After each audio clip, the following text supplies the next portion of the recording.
Yeah, we're live. Hi, guys.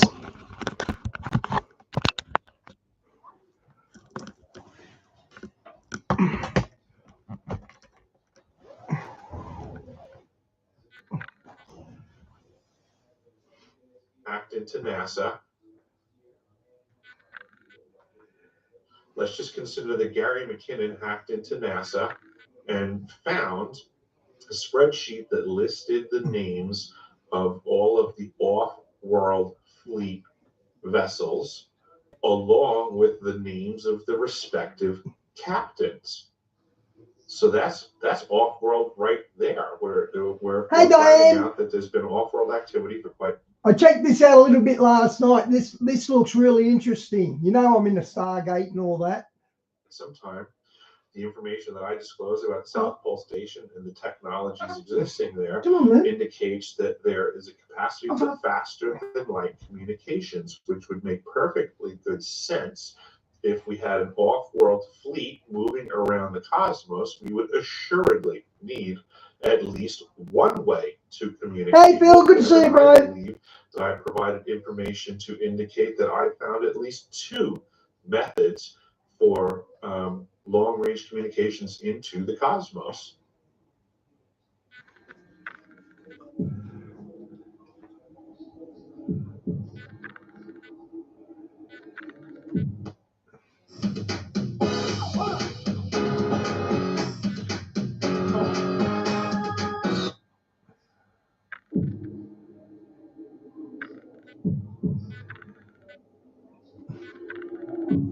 Hey, Shawnee, good to see you. The Kodega is a guide and a storyteller, escorting you through the night, lighting the way, warding off thieves, ghosts, demons, and other oddities. Along the journey, his companions would often share with him the most curious of stories that he'd record in his codex. Perhaps you just might find yourself traveling with the Kodega and sharing one of yours.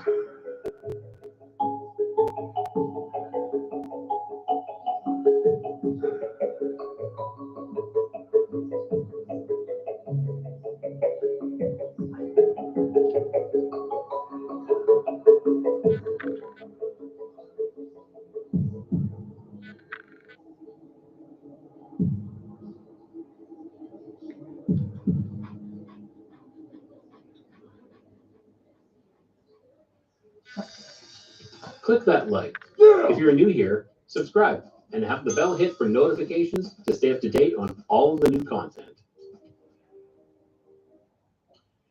Let's journey back to 1947, a year shrouded in post-war secrets and Cold War tensions.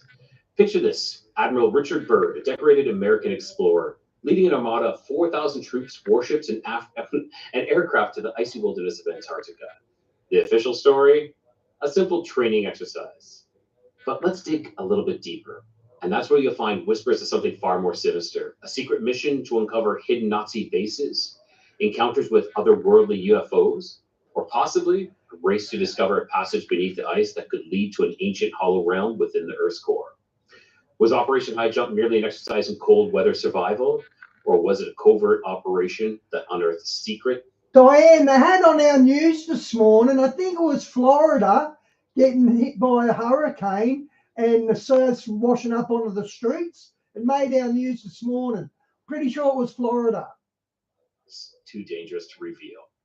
I'm Ryan, the Kodega, and this is Kodega's Codex of Curiosities, where we dive deep into the unexplained and the unbelievable. And Shawnee, who do they say Mystery Babylon is? Well, tonight, I'm thrilled to introduce a guest who's no stranger to the world of hidden truths and mind-blowing revelations, Eric Hecker. Eric is a former Navy serviceman and a contractor for Raytheon, one of the largest defense contractors in the U.S. Okay. His position as a firefighter and plumber at the South Pole facility gave him unrestricted access to areas most only can dream of. But it's what he discovered during his time there that will leave you questioning everything you thought you knew. From highly advanced direct weapons to technologies far beyond our imagination. Eric witnessed it all. Okay, Shawnee, you know what? That sort of makes sense. And they say Saudi Arabia is a whore of Babylon and the reason they turned on the whore of Babylon, because the whore of Babylon done business with the West. done business with America. So they reckon that's why they're going to. That could be right, the Muslims. Yet he has courageously testified before Congress, shedding light on what he believes is a matter of global importance, with a background that includes growing up near the infamous Montauk Project and involvement in the CIA's Stargate Project. Eric's life has been anything but ordinary. His experiences have led him on a path of intense research and discovery, culminating in his mission to reveal the truth to the world. Eric is here to take us through his incredible journey from the icy expanses of Antarctica to the remote wilderness of Alaska, connecting the dots of technologies and operations that have been hidden in plain sight, which is what we always talk about. Prepare to have your mind expanded as we explore the unknown with a man who has seen it firsthand. Welcome to Codega's Codex of Curiosities, Eric. I'm glad to have you here. Thank you so much for having me, Ryan. I really appreciate you taking the time and interest in this topic. No, fantastic. Any type of these topics are something I find absolutely fascinating and just interesting. Whenever something is hidden from us, it makes me want to dig deeper. It makes me want to go further, and to know more. It's like, why is this being hidden from us, and for what reasons as well? So for those who don't know, well, I gave a bit of an introduction for you, but if there's anything you want to add to that, or where they can find you as well, that'd be fantastic. Oh, you got it. Thank you so much. I guess I'll start with, if people want to find out more information, they can absolutely jump on my website, deciphering.tv, and I'm doing my best to get the information as I know it out on that platform. But just to preface this conversation, I bastardize quotes from people all the time, but I try to do my best. Mark Twain once said that it's a sign of higher intellect for people to consider a topic that they do not yet even support. So that's what I'm trying to get people to do with my information, because I can appreciate that it's a bit complex, oftentimes over people's heads. So you do not have to support what I'm saying yet, and I get that. But please consider the implications, I guess, of this information that I'm putting out there, because I absolutely do believe it's of dire importance for the people of this planet. I could not agree more with you too, and I think that's a fantastic quote by Mark Twain in using that as well. That's something that I think is really important, that we should always be open to listening and to hearing things that maybe we have no idea about, or maybe don't even believe in. And we should always be open to that, and we should always be we should always be the arbiters of our own truth as well. We should be the gateman and not let others tell us what to think or to believe, but to take it all in and to make that decision for ourselves. Awesome. So a plumber, and I find that awesome, because I was just talking earlier, I say, plumbing takes some people around the world, and I find that. And do you remember yesterday's video I done on Antarctica? He was a plumber and a fireman as well. So I was worried it was going to be the same guy, but it's not. That's amazing. It's a very useful trade, and I find plumbers to be very ingenuity. We have a lot of ingenuity when it comes to solving problems as well. It always seems to be something. Now, I have a question though. What led you to work at the South Pole? Like, what brought you there, and what were your expectations before getting there as well? I guess technically my answer would be the Obama administration tanking the entire economy of Long Island. So at the time, it was just, quite frankly, the only institution on the face of the earth that was willing to cut me a check. So I just went in the direction of where the money was at the time. In hindsight, I question whether that was like a manufacturing of a lack of. Hi, Blender, welcome to the channel. So yeah, it's just, it's one of those things where in hindsight, it's, it's starting to seem a little bit clear that might be the case, that, someone wanted you there. That is interesting. Now, why? Oh man, why would someone want you there? Why did you end up there? Was that, as to have you open your eyes to something else, or what was the purpose of that? Man, it keeps auto-correcting. I guess if I had to guess, and it's a complete guess, is that I think that there is a guiding hand in my life that certainly wants me to see certain things. And there was certainly plenty for me to absorb. Spending a year at the South Pole Station in Antarctica was certainly very eye-opening.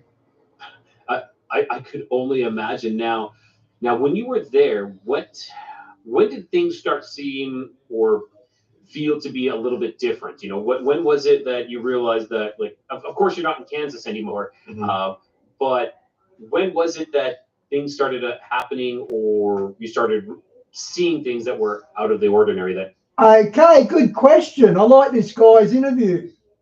You know, should it be in the South Pole or should it be in Antarctica? Wow. Great question. Yeah, I great guess question. The answer to that would be that the first time that I had I guess, clear evidence. I knew it would have died. From the onset, just being hired by Raytheon. I had to type it 5 times before Blender come up. To go to the South Pole, being their, a military industrial contractor. And there's certainly plenty of other contractors on the planet that provide such services without having to be dabbling so hardly in the weapons industry. But with that being said, it basically boiled down to one day there was a pump that had to be replaced. And you'll appreciate this. I get a lot of heat on this specific topic because there was a pump that I had to replace, which, as I'm sure you know, pumps have electrical power to them. So I had to isolate the circuit to the pump to facilitate the replacement. And a lot of people freak out and go, how dare you say you did this? No plumbers do electrical work. And this is this is literally one of the most standard repairs that a plumber deals with that involves electricity. I mean, it just is what it is. Wow. So I had to. We're not going to call it an Diane, that link you just posted, are they trying to get ahead, just in case Trump gets in, are they trying to get ahead and get rid of the whistleblowers before Trump gets into power? Electrician to turn off the power to a pump. Like, right. For those of my viewers and listeners who don't know, I was a plumber by trade for over 13 years. It's kind of like a family business as well. And electricity, you end up plumbers make the most money out of tradies, plumbers, bricklayers, electricians, carpenters. Plumbers make the most in Australia anyway. Doing a lot of electrical work as a plumber. It just goes that way. Yeah, and carpentry work, and sheetrock work, everything under the sun. Plumbers do everything. Yes. A lot of people don't realize that. But in this situation, I had to trace back the circuit to isolate. We're glad to have you, Blender. In that process, when I got to the panel, there was some confusion because things weren't exactly how they were labeled. There was some circuits. There was a circuit that was on that was supposed to be off. And, so now I had to double check because heaven forbid I'm isolating the wrong circuit. That's all. So just doing due diligence to figure stuff out. Hey, well, good to see you. In that process, I learned that the circuit that was on but labeled off was the ELF system, which is the extreme low frequency system that we were told was non-operational. We were told that with great clarity. Blender, I usually do Christian content, but today's Friday. I do this sort of stuff on Friday with Mike from around the world. But all other days, I usually do complete Christian content. And I'm very familiar with such systems, having spent some time in the submarine service. So it was at that point in time that I knew beyond a shadow of a doubt that we were being lied to. And there's some serious technology that is operating that we were being deceived about. Wow. Okay, interesting. And can you describe, like, what would the ELF be for? Like, for myself, I don't know. I am a plumber, but I know a lot, but I don't know that. Standard benign stuff would just be like top secret communications around the planet to communicate with submarines and such. But then now the list grows when we start looking into what are referred to as directed energy weapon systems. We have to start considering what all of the other possibilities are, and those are very manifold. Directed energy weapons are a very complex topic because unlike other weapons, where you think of a gun, you pull the trigger, a bullet comes out, it's a particular caliber, it does one thing. Directed energy weapons seem to be a lot more complex than that because as a standalone system, they have a tendency to be able to do at least a few things. And then when you start combining these systems with other systems, things get even more complex and wild. So this is where I'm coming into the conversation of trying to get people to consider the topic of directed energy weapons and all the complexities that come with it. I don't want to pretend to be an expert on the topic, but I'm trying to become one so I can hopefully get the rest of the population to start absorbing this information. Directed energy weapons, if people are familiar with HARP, it's been around for quite a few decades. These are the things that, people are discussing that are, manipulated. Yeah, Blender, we watch Mike from Around the World every Friday, mainly because what he says usually happens. We don't follow Paul for his we don't follow Paul as a pastor, but we do like Mike from Around the World. Manipulating the weather, up to and including causing earthquakes, voice to skull technology. All of these things we have to put on the table. A lot of people discuss the term Occam's razor quite regularly, and I think most people have no idea that they're getting it wrong. Most people use the term Occam's razor in regards to, the least complex answer, the simplest answer is most likely the solution. And that's garbage. I mean, I don't know where in our reality the easiest answer is most likely the solution. I find life is a lot more complex than that. What Occam's razor is actually getting at, it basically means that you have to put all possibility that exists on the table of consideration. And then applying the razor, the proverbial Occam's razor, you take off a slice of that possibility and then you observe it. If you can negate that, then you can remove it from the table of possibility. But if you cannot negate it, you have to consider it. So this is what I'm challenging people to do, is since all this information is available, the patents, all the technologies for many decades, we have to leave this stuff on the table of possibility for nefarious people to be wielding, because we can't negate it. I agree. I totally agree. Like there are a lot of patents out there. There are I've dove into that a little bit myself. Where they're talking about mind like brainwashing and mind control on like using your TV for that. So I find that absolutely really interesting, and it's really interesting. So with these DEW, as they're called, directed energy weapons, when did you start? Was there something that was like, I know you said there was this low frequency on the panel that was on that they sort of said, no, it's off. Now, was there more technologies that you ended up starting to come on? Being in the mechanical side, you get to explore the underbelly of this station. What did you start to discover that was becoming more and more of an eye opener to you? I guess when I was present at the facility, it wasn't so much a discovery at that time as much as it was absorption of information and observation.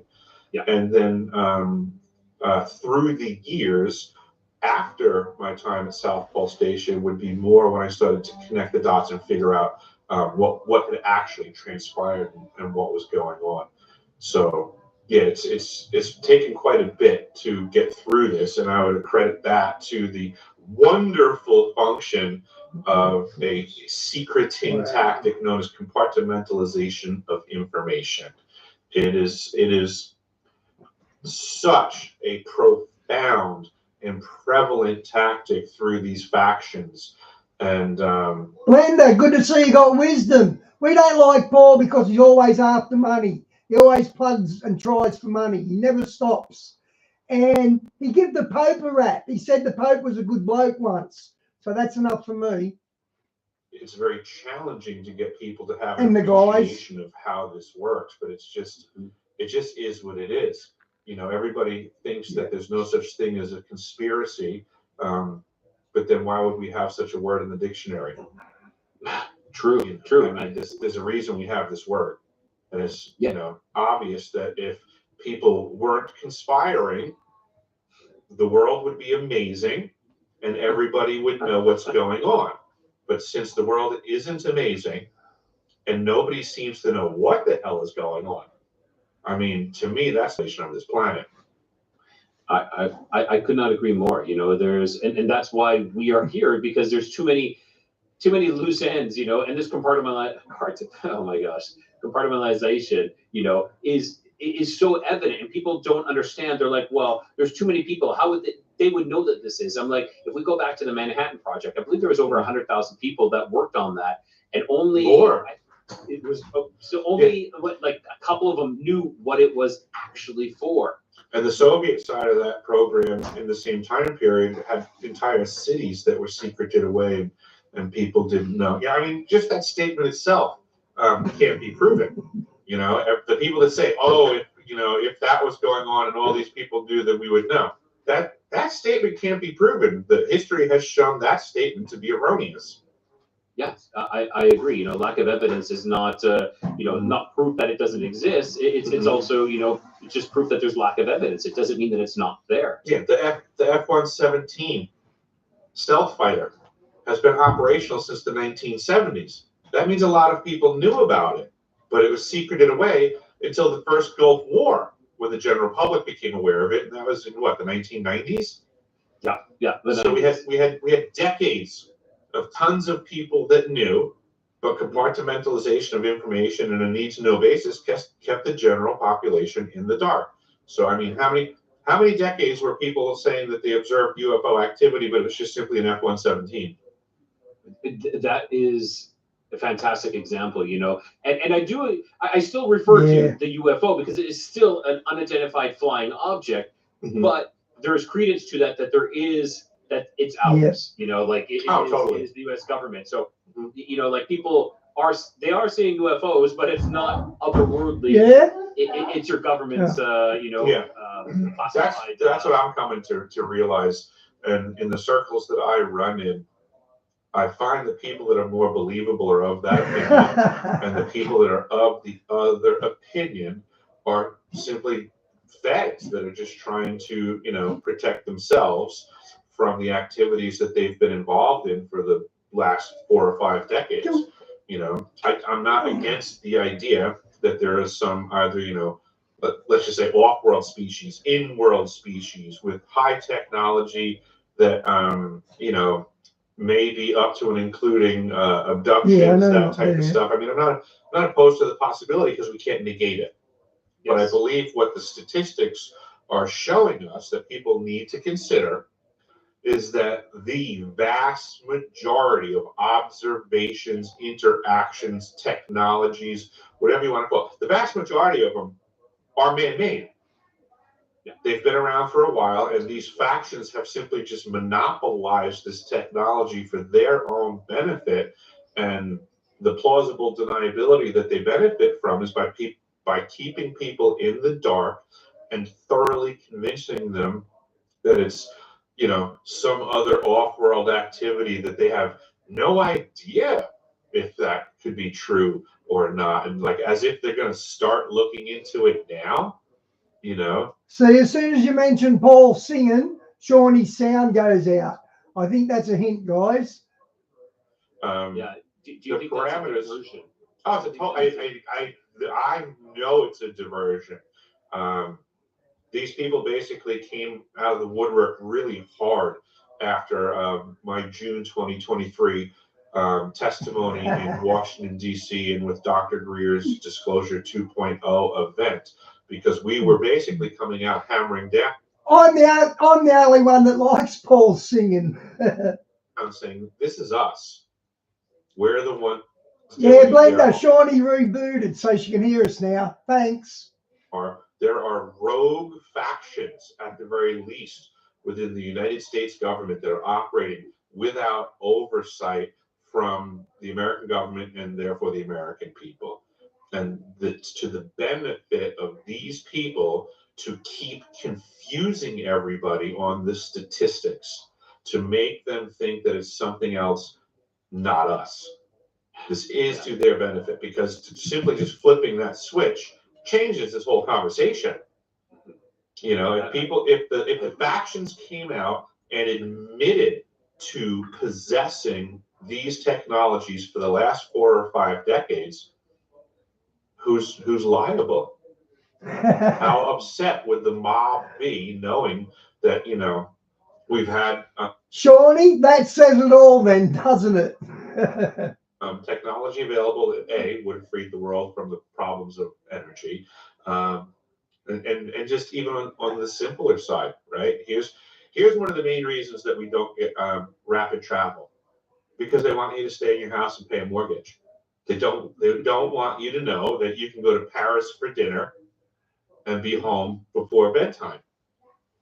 I mean, heaven forbid we, the people of this planet, could intermingle at a rate that they couldn't control. And if people think that that's a load of malarkey, well, just look at who currently controls how fast commercial airplanes can fly. And that would be the FAA. They actually cap the maximum speed that commercial air traffic can travel. Wow, I never knew that. So you don't travel as far. Wow. Travel by. Why is that? If the technology, you're telling me that airplanes haven't advanced in what, damn near 100 years now. Commercial flight is pretty much locked down. We can't get 50% faster planes. We can't get 100% too. I mean, where did Concorde go? You telling me we can have cost-effective Concorde flight or something twice as fast? I mean, it's just not possible. Well, it is not possible, but there's a reason why it's not possible. It's because the FAA regulates that max speed. They don't want us traveling too quickly. How come? It's all about that No, control. no. It's all about controlling us because No, Mike from around the world, his channel was called Council of Time. So it wasn't the same channel. once they have that control, once they lose that control, then what? Yeah, I worked that out, Di. And you were saying, like, I will say that I do believe in otherworldly travel or something from this planet as well that does exist. But as soon as the government disclosure came on, anybody who's on this side, who is let's say a realist or real believer or a conspiracy theorist, then starts to question. Okay, so as soon as the government starts saying, okay, yes, we have UFOs, we've seen UFOs. As soon as that happens, like for myself, I started saying, okay, what's going on? Why are they releasing this? And like you said, it was to try to control this directional flow to, like, oh, this isn't ours, this is somebody else's kind of thing. So again, it's all about controlling the narrative. And they put in bad actors. It doesn't matter what kind of organization or group you're with. The best way to control those ones is to get your bad actors into there and then like facilitate the control, facilitate the direction yourself. There's been so many fantastic groups and organizations that have come up, but they've all been taken over and are under some sort of control, and they start going crazier and they start doing these crazy things, and then the people who do follow them and believe those kind of malarkey, it discredits everything else that's in there, because it's just, oh, there's a bunch of lunatics, there's a bunch of crazy people, they believe this or they believe that. It's kind of nuts. Yeah, they recently just had what I would refer to as the Corey Good operation. This was, for a short time period, I would say back in 2014, 2015, there were, I guess you would say, conventions going on under the title of the Secret Space Program. And there's perfectly good researchers involved, and they were bringing real facts to light. And I think that was problematic for these rogue factions operating without oversight. And then all of a sudden, they started to invest heartily in muddying the waters on this topic. And they sent us guys like Corey Good to, get everybody on the bandwagon and rally up all the troops, so to say, but then to basically throw a nuclear bomb on his lap to show him to be the charlatan that he is. But then that discredited the entire conversation, and that's why I would call it was the Corey Good operation. They did that job perfectly. They made sure that they got enough people paying attention to him, and then when it seemed like he was kind of the head of the conversation, they nuked him. It was a tactical operation to discredit a conversation. Yeah, I've seen it countless times with countless organizations, countless groups. You can see it. You can see when it takes control and it starts going off rails and it starts going down a direction that is completely irrelevant and erroneous to everything else. And it's just, and you can see it, and it's at that point where I usually step away from that, and I'm like, okay, it's time, because it has lost control. We lost control to someone else who is now in control of this, and no, it's time to step away, because that you can, like, the writing is on the wall, so to speak, and for us who've been in these types of positions and seen this before, or know the playbook, we'll say, it's at those times where, like, okay, time to move on and to distance myself, because when this does go down, just like it did there, you don't want to be associated with it, because it will muddy your name as well, and that's what they want. Absolutely. Yeah, it's been disgusting to me what I've observed since I've gotten into the disclosure community. It just is what it is. The vast majority of people that I have crossed paths with in the disclosure community are either con men, profiteers, feds. I mean, all over the place. It's so few and far between to find somebody in this conversation that's legitimate, and it's pretty obvious right off the bat. The viewership should be very careful to anybody speaking about anything that's just simply has no facts, that they're just throwing out unsubstantiated claims, and that's the vast majority of this community. The first time I spoke was in Las Vegas, and Shawnee, if I'm going to be in a club, I'm going to be running the club. The host of the event was an outfit called 5D Events. Okay. Yeah. The producers of that group, 5D, is a gentleman by the name of Saeed David Farman, and another gentleman that goes by the name of Eric. That's why his hair's orange, Diane, because it's on fire spiritually. Healer Datamer. So right off the bat, I observed that this seemed to be a massive, like, cover, so to say. The amount of money that they were spending for lack of return was obvious. I mean, I've seen all kinds of business operations, and when you have so much overhead and no return on that investment, I mean, who can run a money-losing business every single time? So something was peculiar about the funding. Both of them were generally disingenuous people in my face-to-face meetings with them during the event. And then following the event, I was contacted by them and told that I had to figure out how to take my information and make it support the flat earth bullcrap model. And that if I didn't acquiesce, that I would be thrown off the tour, so to say. I promptly told them to go F themselves, and that was the end of my relationship in disclosure with that con job crew. And this is what I'm finding in disclosure, is that it's a whole bunch of people that have nothing but mud to throw in the waters of truth, and that's their effort. And they're all working together to pat each other on the back under threat of, you either assimilate or you're out. And I am not here to assimilate. My information stands on its own. I do not need to ride the coattails of anybody else. I do not need anybody riding my coattails. And this is the problem for me in disclosure, is that I'm kind of a rogue in the disclosure community, because I will not assimilate, and I will point fingers and say that person's full of shit. That person's a fed. That person is a profiteer.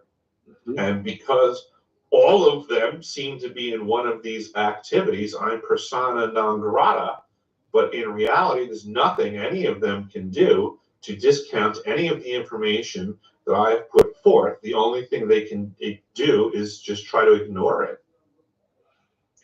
Which is why you don't see me on these big tours and these big conventions where all the other big names are speaking on the topic of Antarctica, like Linda Moulton Howe and Dr. Michael Sala and the rich tourist Brad Olson. These people have generally zero experience in Antarctica, but the disclosure community is endearing to them, puts them in a spotlight, puts them on a pedestal. Shawnee, I'm a bad troll. I do it to the Muslims and I do it to the atheists. And makes them out on as to. In fact, when I post on the science versus religion one, there's a couple of guys that post troll alert every time I say something, but I say some really funny stuff, so I get a lot of comments. They don't like me, a lot of them. The experts on a topic that these people don't know jack shit about. It would be like myself going up and speaking about Antarctica. I've never been there. I've only heard people talk about it. I've only heard experiences. So I'm not an expert on it. I'm only regurgitating information that I've heard. You know, so that's all they're doing.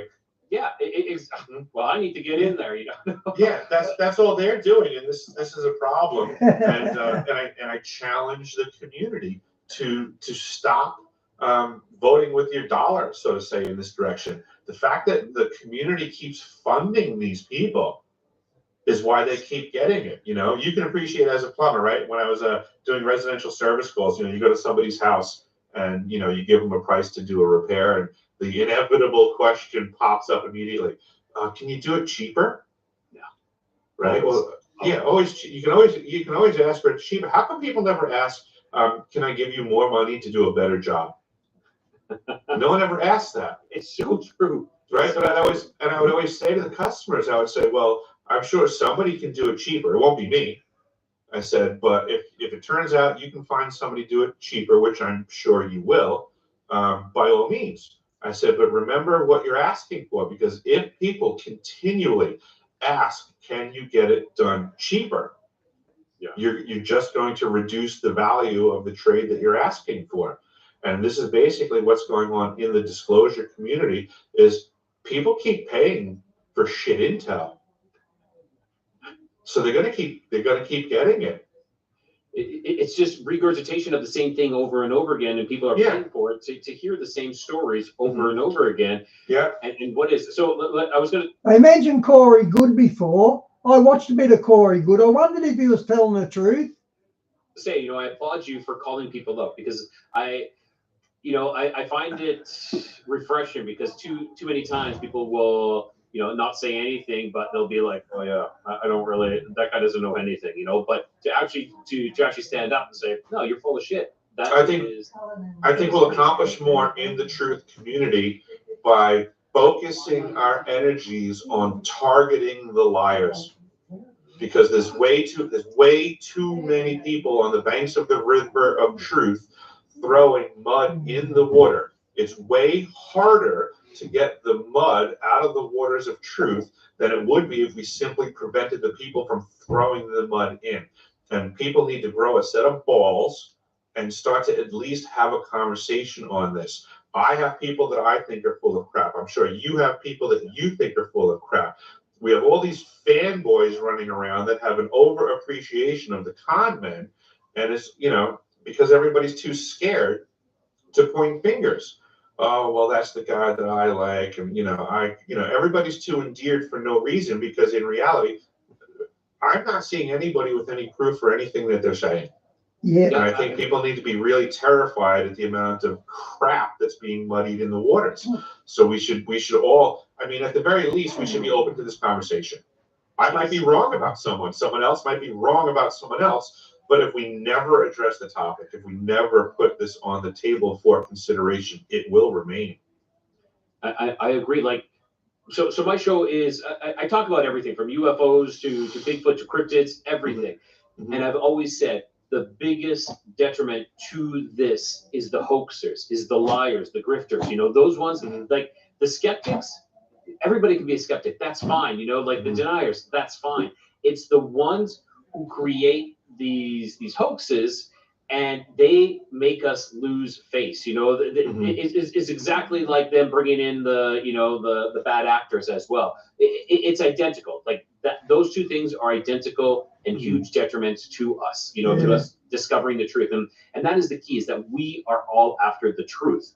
And it's harder to find when it's another saying I said is, you know, I can't see the truth because it's concealed by its lies. So when we have all these people concealing the truth with lies, it is so much harder to find, and you know, we lose credibility. You know, we're just those crazy tinfoil hat wearing wackos.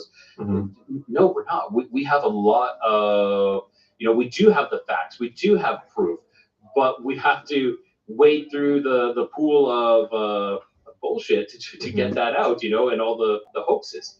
I mean, I've lost count of how many people we now have in the disclosure circles that were formerly paid federal agents that were operating in counterintelligence. But now we're supposed to believe they're whistleblowers and they're no longer doing that, that that's not their job anymore. I mean, that they're not just simply retired, collecting money, and now getting another check as a consultant. I mean, yeah, this is ridiculous. And the fact that the general population seems to lack the discernment in this category is really mind-numbing to me. It's, you know. Yeah. And so speaking of like this kind of testimonies and whatnot, so you have testified before Congress, you know, regarding your experiences. So what was that? Technically, it was the Senate Intelligence Committee and ARROW.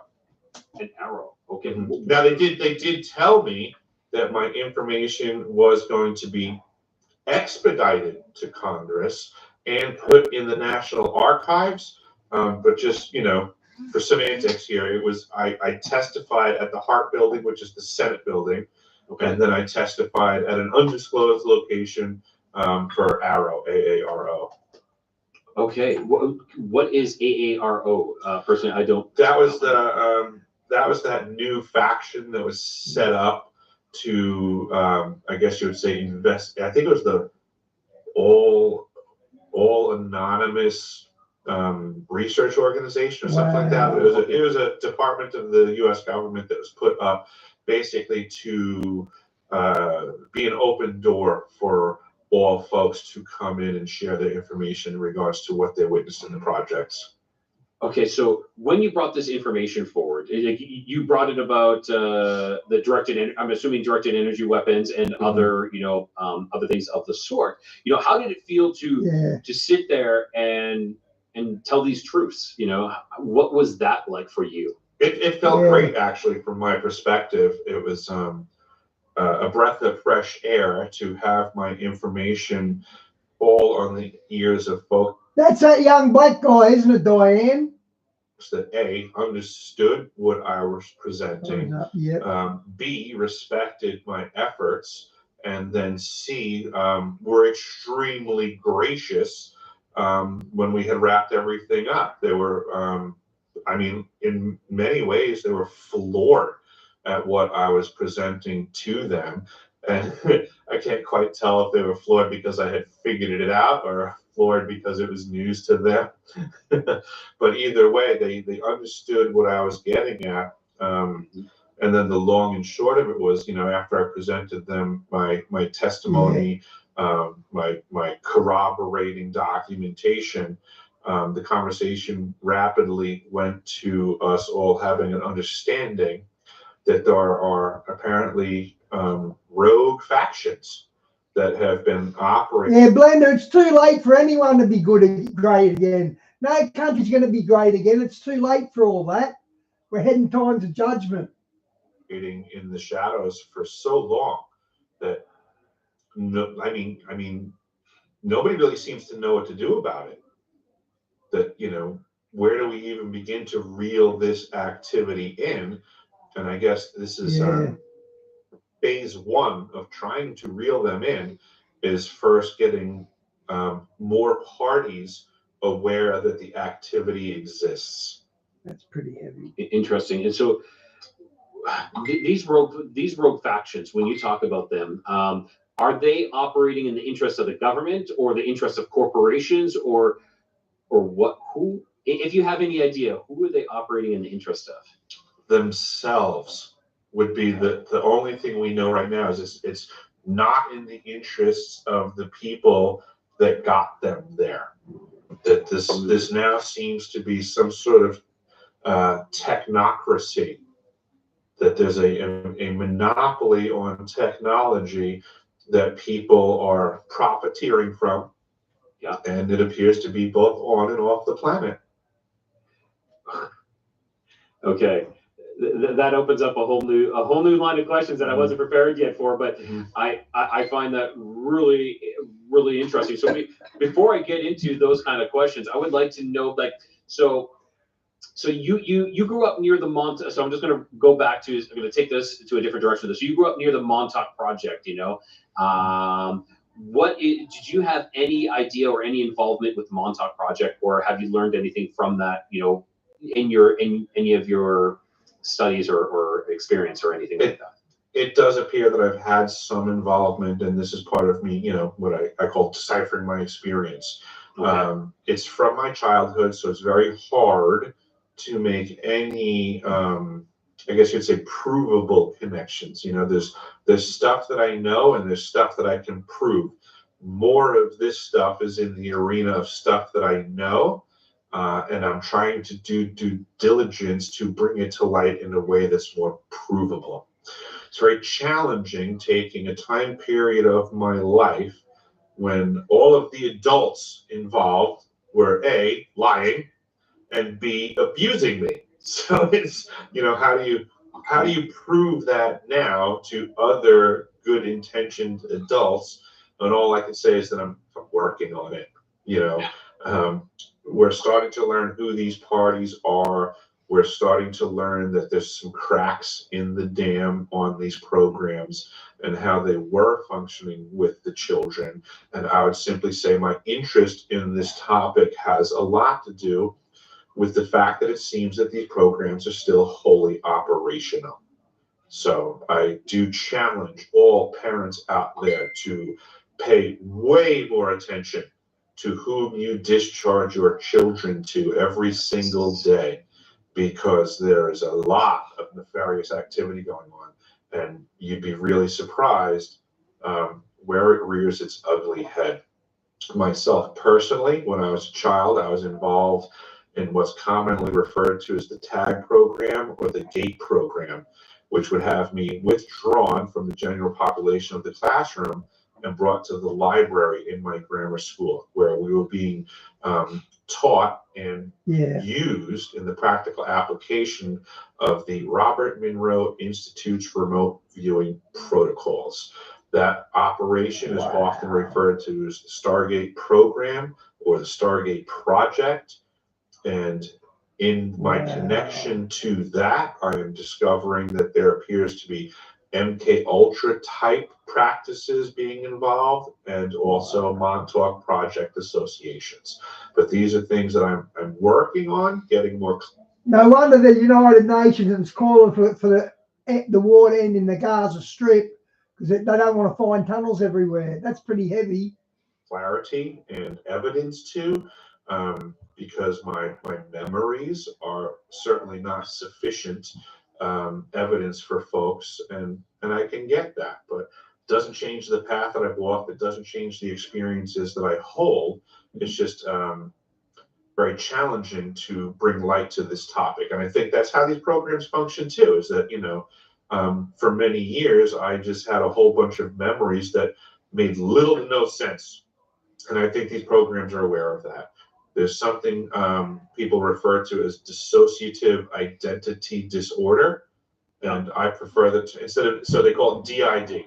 I prefer calling it IDID, induced dissociative identity disorder, and that's when you get the same outcome, but through the application of intent to induce it. Mother Nature is a very wonderful thing. And we can very rapidly learn that if you take a child and you expose them to an excess amount of trauma for which they don't have the worldly experience to deal with it properly at the time, dissociation occurs. It's completely natural. It's a gift from Mother Nature to your child, that you can take that trauma, you can compartmentalize it, and basically have a split in your psyche. Well, there are factions that know this. So they can simply just apply the trauma, get the result, create the dissociative state. And this seems to be happening with children in these programs for many, many decades. Yeah, and when you're talking about this, like I have interviewed... Blender, that's Phil's channel. He does sermons every day. He does really good sermons. a man who was raised in the Luciferians with Luciferians, and they use the same kind of technique that you're talking about. You know, it's exactly what they did as well, and they break the child. You know, they create this other identity, and it's really, really sad. It's really disheartening to hear this, but you know, he's made a break from it, and he's fighting against it on his own side now. You know, which is great, but like these types of what they're doing to children is absolutely terrifying and horrifying all at the same time. And when you said we need to be more aware of who we leave our children with, I could not agree more. You know, we sign our children off to go to school. They're there for 8 hours a day. Oh, and now they're going to be, oh, we don't know. Oh, your child is gifted, and you know we're gonna put them in this program. Oh, wow, how special is my child? Yes, please, let's put them in there. You know, the parents are being groomed just as much as the child. You know, absolutely, different aspect. Yeah. Absolutely, 1000%. And that's they ego stroke the kids, they ego stroke the parents, and they get everybody involved thinking that what they're about to do is good. Yeah, and it's the opposite of that. And I mean, how many times have we seen this in the world around us? You know, if the bad people were honest, and every time they were going to do something bad, if they got up to the podium, like, here's what we're going to do, this nefarious thing, and we're going to hurt your children, they could never accomplish it. So of course they have to be deceptive. Of course they have to be lying. So it's you know, the old saying, you know, beware of Trojans bearing gifts. Yeah, I agree totally. You know, we always have to be aware of. No, the Trojans were the ones the trick was played on about. Is beware of Greeks bearing gifts of what's out there. And you know, our children are our most precious, I don't want to say resource, because that sounds like it sounds so cold, but it is like that. You know, they are our most precious treasure, I should say. Yeah, we should use the term treasure, but even as you put it, it's at least appropriate for giving people insight to how our enemy sees it. Our children are their most important resource. You are correct. Yeah. Our treasure is their resource, and they are doing everything they can to take control of that treasure. Yeah, and we are just allowing it. We're allowing it.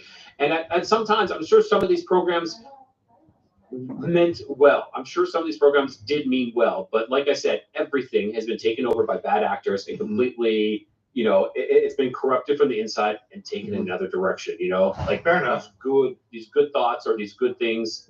Some of them. I'm not saying all of them. Like I'm sure definitely most of them have been set up in various ways. As an example, the Robert Monroe Institute protocols for remote viewing, their HemiSync stuff. I mean, it's not inherently evil. You know, that stuff can be, you know, you can go pay and take the courses, and you can reap a great benefit from choosing to work with this system. Yeah. But when I was exposed to it as a child, it was not by a choice, and it wasn't necessarily of good intention. So, you know, it's like a gun, a hammer, a knife.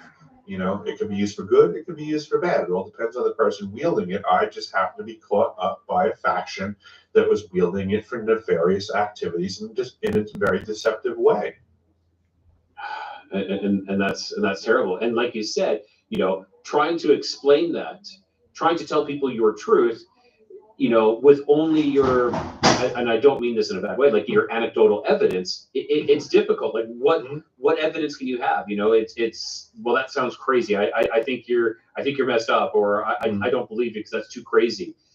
Well, you know, it's slowly, I'm sure you're gathering evidence and trying to gather, you know, as much information as you can to back your experiences so that people can actually see the truth for what it is. Yeah, I mean, right off the bat, I mean, there's a lot of documentation, 25,000 some odd pages that has been released on the topic, and I get crap from people that go, well, I've never seen your name in those documents, and I've never heard them discuss working with children like you said they have. Well, for starters, that's not all the documents that exist. You know, just because they released 25,000 pages doesn't mean that that's the entirety. They never claimed that it's the entirety. And I would suggest that they're not going to be quick to release the paperwork that discusses in great detail all the children they were abusing. You know, just like that plausible deniability we were discussing about the UFO topic, they certainly don't want to be, pulling the veil back on decades of child abuse. Exactly. The perpetrators are still alive.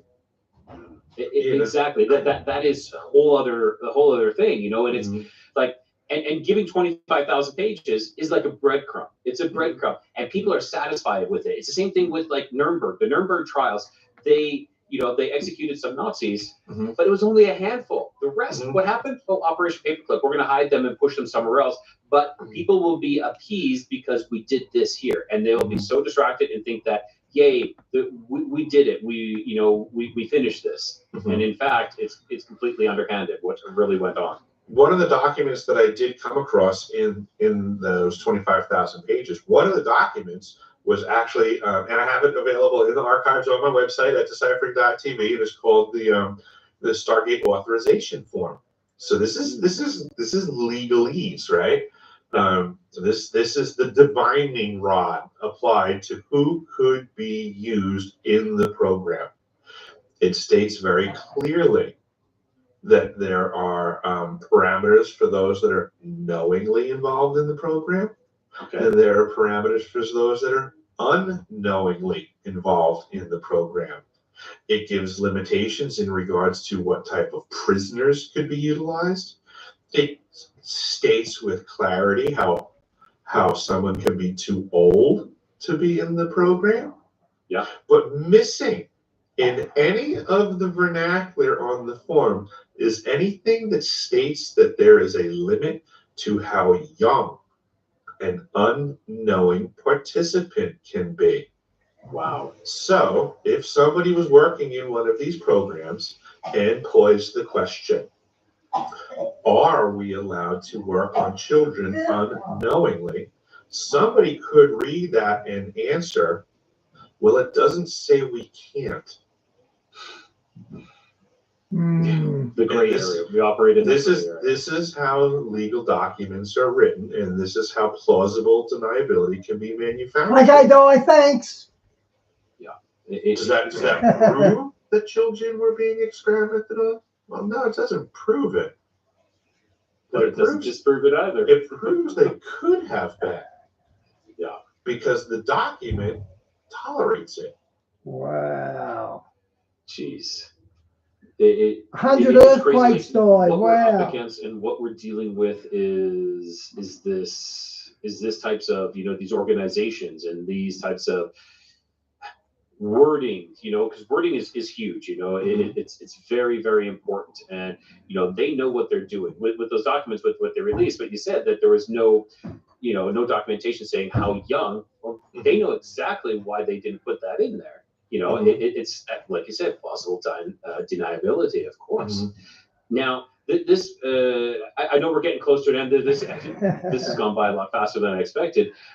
This Project Stargate, so this Operation Stargate, what exactly was the purpose of this? Was it off-world, or what exactly was the purpose of the Stargate?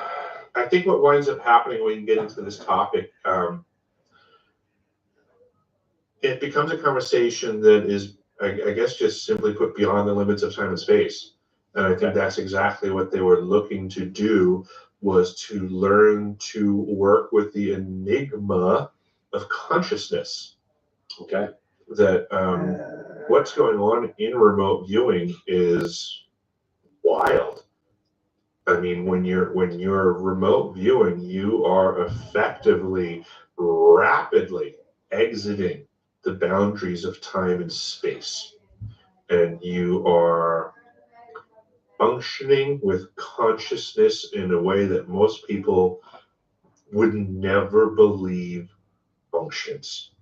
And it appears that the CIA and or other factions were simply looking to learn, A, what is this new tool in the toolkit, and B, what can we accomplish with it? And I think that's the time period for when I found myself connected to the program, was just simply the early research and development stages of these factions playing with their new tool. Okay, now I have a question. With remote viewing, is there a possibility of affecting, and you're saying time and space, so that means that you know, we could view or like, let's just say view for now. We could view an event in the past, or we could view people in the future. Is there a possibility of us actually making an impact or an effect through their consciousness, you know, through this enigma or through Good question. an ether of sorts? Is there a way that we could cause them to write something into a movie or write something into a TV show that would give us almost like a predictive programming for something that's coming up in the future? The easy answer is absolutely 1,000%, and they did experiments to practically apply that with great regularity with astounding results. Wow. Okay.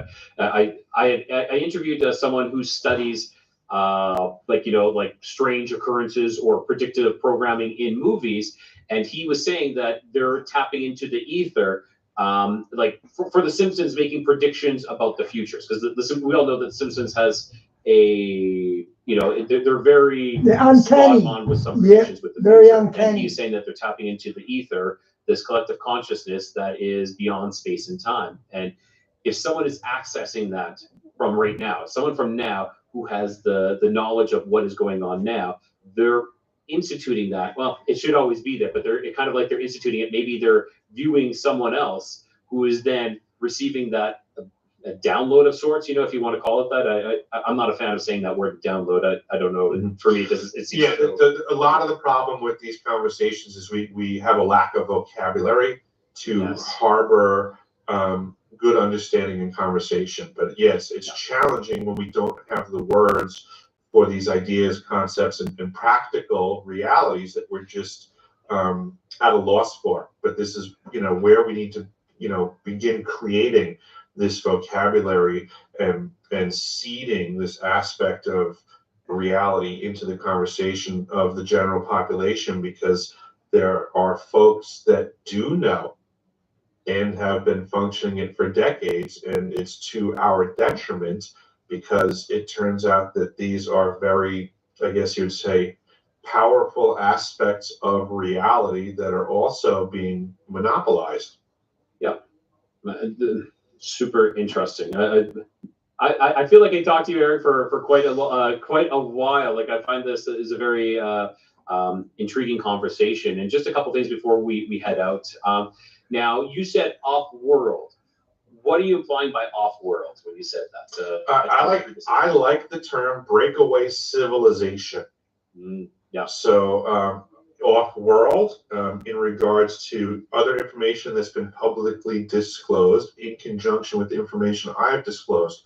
Let's just consider that Gary McKinnon hacked into NASA and found a spreadsheet that listed the names of all of the off-world fleet vessels, along with the names of the respective captains. So that's off-world right there. We're finding out that there's been off-world activity for quite some time.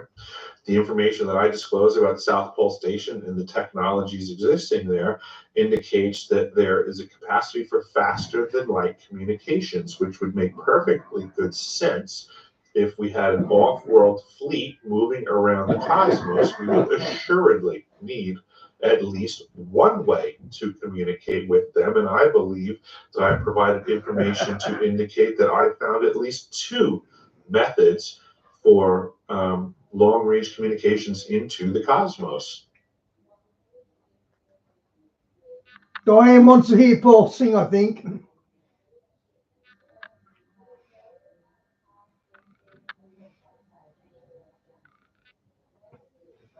And there's another prominent pastor. We've entered into a 40-day fast. Charisma Magazine. Diane, he's not singing though. Declaration today, and they have contacted us, and they're going to be interviewing both me and Troy Anderson, my co-author. Monday, we're going to be interviewed by Charisma Magazine, and they're going to blow this out across the world of this 40-day fast. Tomorrow. So guys, I need you to be praying every day. I will come on every day. When you see my first video every day, it will start with prayer for this nation for the next 40 days. And fasting and praying. Now, in light of this prophetic events unfolding in Israel and the surrounding regions, we bring you a series And if you go to, let me just put this up there for you because it's free. Okay. Let me find it. This is a newsletter that both Troy Anderson and I started. It's called revelationwatchers.com. It is free. It's a powerful insight newsletter by Paul Beatty and Troy Anderson. It's updated every day. It's free. And we just posted. Wow. Paul's saying something for free. Wow. A 4-part video insight into the current tensions and how believers can stand in faith and prayer and action in these perilous times. As a matter of fact, you can go watch those videos over at www.revelationwatchers.com. You can sign up to be a subscriber of that. You don't have to give anything. It's free. If you want to give something, fine, but we want you to be part of this. You don't have to. You just be a part of it. It gets updated every day with powerful insight at revelationwatchers.com. Okay? So I'm teaming up with that. Now, Troy just came out with a brand new book called The Trump Code. This book actually was released today on Amazon.com. Goodbye, Troy. It was Charisma Magazine that's the publishers, and they hired Troy to write this book, The Trump Code. Incredible book. So you can check that out. You can get that at Amazon.com as well. But we want you to know that with this fasting and praying, now Charisma heard about what we're doing, and they're interviewing both me and Troy Monday, and then they're going to write an article, and they're going to put that all together, and you'll be hearing about that on Charisma Magazine and around probably other radio stations and podcasters, maybe even television networks will interview us because we've declared this. And I think that this online church should be a major part of this 40 days fasting and prayer. I think we should, guys. We're living in the last days. If you haven't got a ticket for October Surprise, you can get it right now. And guess what? Here's a surprise for you. We just went ahead and opened up the webinar now. It's available right now. So if you've got a ticket, if you was to go over there and click it, you can start watching these 11 different speakers in the best webinar we've ever done. It is the most critical period of time in the history of the United States. Oh, by the way, so if you haven't got a ticket, go get it tonight. Go to paulbegleyprophecy.com and get your ticket, or pick up the phone and call 765-414-2230.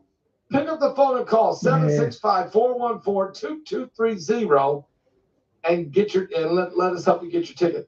Or just go to our website. Yeah, he said Trump code. It's real easy. Log in there, get your, and get your ticket and start watching after we get off the air tonight. Mike Runnerworld's going to join us here in the next minute. I want you. Diane, what was his ring again? His ring was a Rosicrucian ring, wasn't it? Or a Maltese cross or something. There's something Illuminati about his ring. Be ready. Oh, did you guys hear about the man who was facing firearm charges? He showed up at the Santa Monica courthouse today and threw a bomb, threw explosives, and injured 5 people at the courthouse. What's going on? And what about New York City, Eric Adams? He's been charged with fraud, bribery. He's taken over $10 million apparently from Turkey. But here's the thing. Why did the Democrats turn on him? It's because he refused to be a sanctuary city. He pushed back about all the illegal aliens being brought into his city of New York. And now Democrats are going to smack him. If you don't play by their rules, they will destroy you. 100%. That is what they do. That is what they do. Mike from the World's going to join me any moment. I'm going to plug this in so we'll be ready to go. This broadcast is going so fast, I can't even keep up with it. It's literally flying by, okay? But we are it's a monster. This storm is huge, but the Middle East is out of control. The wars, the rumors of wars, everything is happening so fast. And of course, the webinar is incredible. Okay, the webinar is incredible. And Mike from around the world. Okay, there's plug number one. We'll keep count of his plugs. His portion of the webinar is called Betrayal. It's off the chain. He dropped so many bombs in that.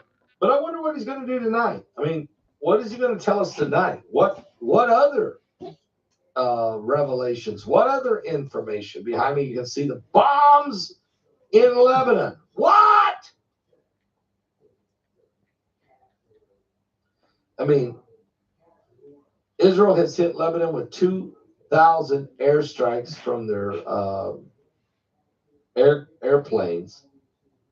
They blew up all these pagers. They blew up all these walkie-talkies. They're going out. They've killed 6 out of the 8 top Hezbollah leaders. Biden and Harris are... No way! They killed 6 of the top 8. That's got to be the work of God. That's got to be the work of God. Telling Israel they better stop now and go into a 21-day ceasefire. Netanyahu said, get out of my way. Yay, Netanyahu. Full speed ahead. We're going to destroy Hezbollah. And so Harris and Biden. Good night, Phil. God bless, mate. We're cutting you off. Israel forces have been cut off. They've been cut off, folks. Are you serious? They've been cut off. Israel forces have been cut off by the United States intelligence on Hezbollah kill terror group. Wow. They killed the terror group's drone commander in Beirut. And now Joe Biden and Kamala Harris have cut them off from getting any more intelligence when it comes to fighting Hezbollah. This isn't good. It's like, which side are they on? This world's falling apart. We got Russia. We got Ukraine. Diane, when he gave the Pope a good rap, I knew he had to be part of something like the Knights Templar or something. United Nations voted that all Jews have to leave Jerusalem and the West Bank and go back to the 1949 borders. This was passed by 90% of the countries in the United Nations. Guys, this world is out of control. We need to pray.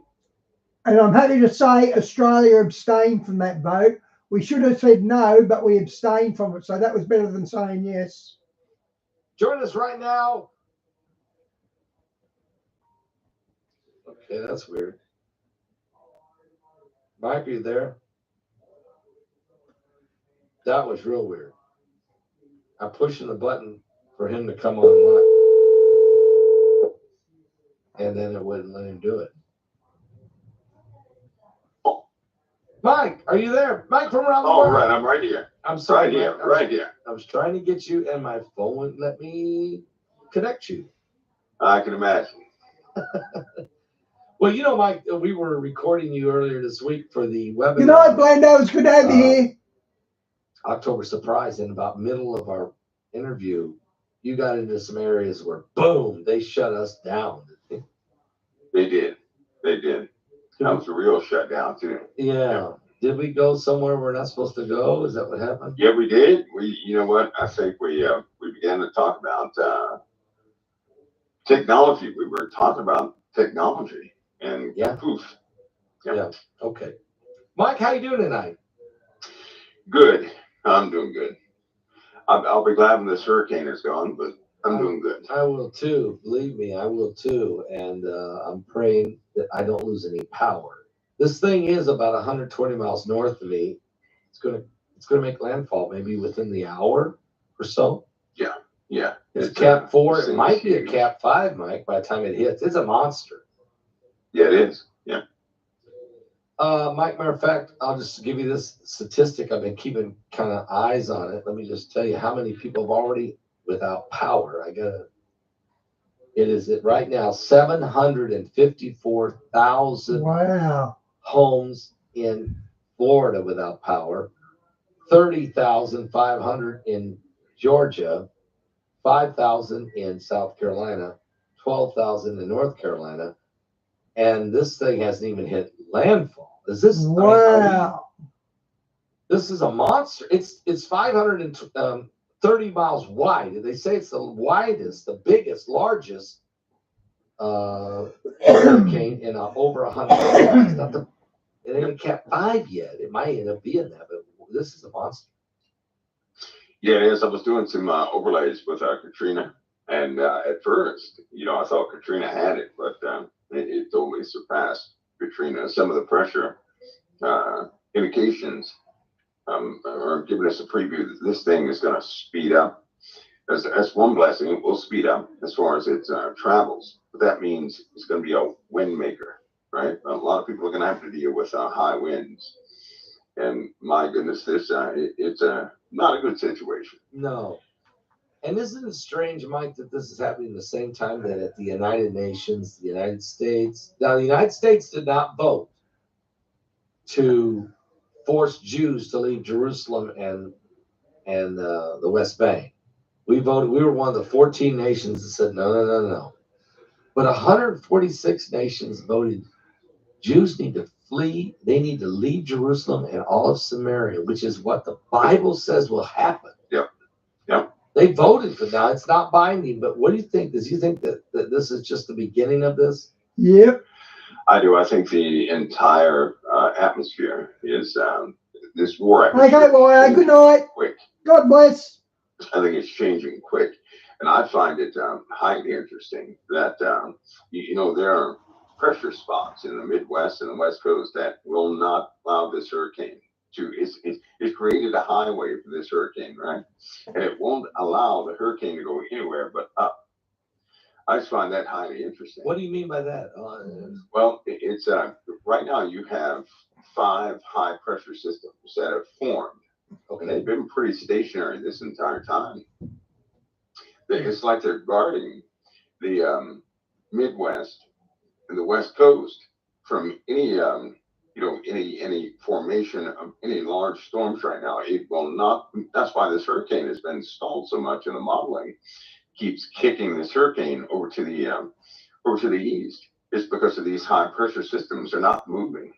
They've been stationary for at least 8 days, and they haven't moved. Wow. They're not allowing the hurricane. They're not going to allow the hurricane to have a lot of movement. Had they not been there, right, the entire Gulf region would be underwater.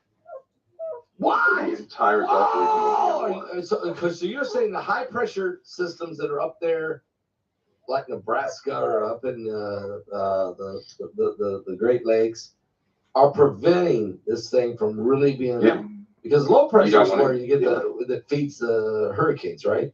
Right. Low pressure brings moisture up from the bottom. High pressure comes down from the top, and you've got one at the tip of Texas. You've got one near the Great Lakes. You've got one over in California, Washington State. You've got 2 more out there. They're not moving, and they will not allow this hurricane. No formation of storms is going to form over in those parts. It's like they're guarding it. They've been there for 8 days. I've never seen that before. Them be stationary like this, and so this storm can only go in one direction. They are the reason this storm has not. It could be a lot bigger than what it is, but they have these high pressure systems have stopped it from drifting over to the west. They've absolutely stopped it. And I find that amazing. Had they not been there, all the modeling indicates this storm would have swallowed the entire Gulf. It would have swallowed everything. Everything would have been underwater. So we're finding God is protecting us in the middle of this storm. He's keeping us from being a whole lot worse than it would have been. That's what y'all saying. Yeah. Oh yeah. Yeah, because they're like 7 low pressure systems. And they started to combine. It would have been a triple header. Okay, if you look at Paul's shirt, them 3 red stripes, it's Whitworth University, and them 3 stripes, they look like a pitchfork. You won't be able to see the detail, but I can. It looks like a pitchfork. It would have been a triple whammy. This storm would have gained so much power. Fastball would have been unbelievable. Wow. So there's a lot there. So it's a good thing America voted to stand with Israel. Yeah, that's That's amazing to me. It's one of those things, you know, you can. I normally do affiliate on some of this activity with man's activity, but it's amazing to watch, you know, when it happens in real time as this takes place.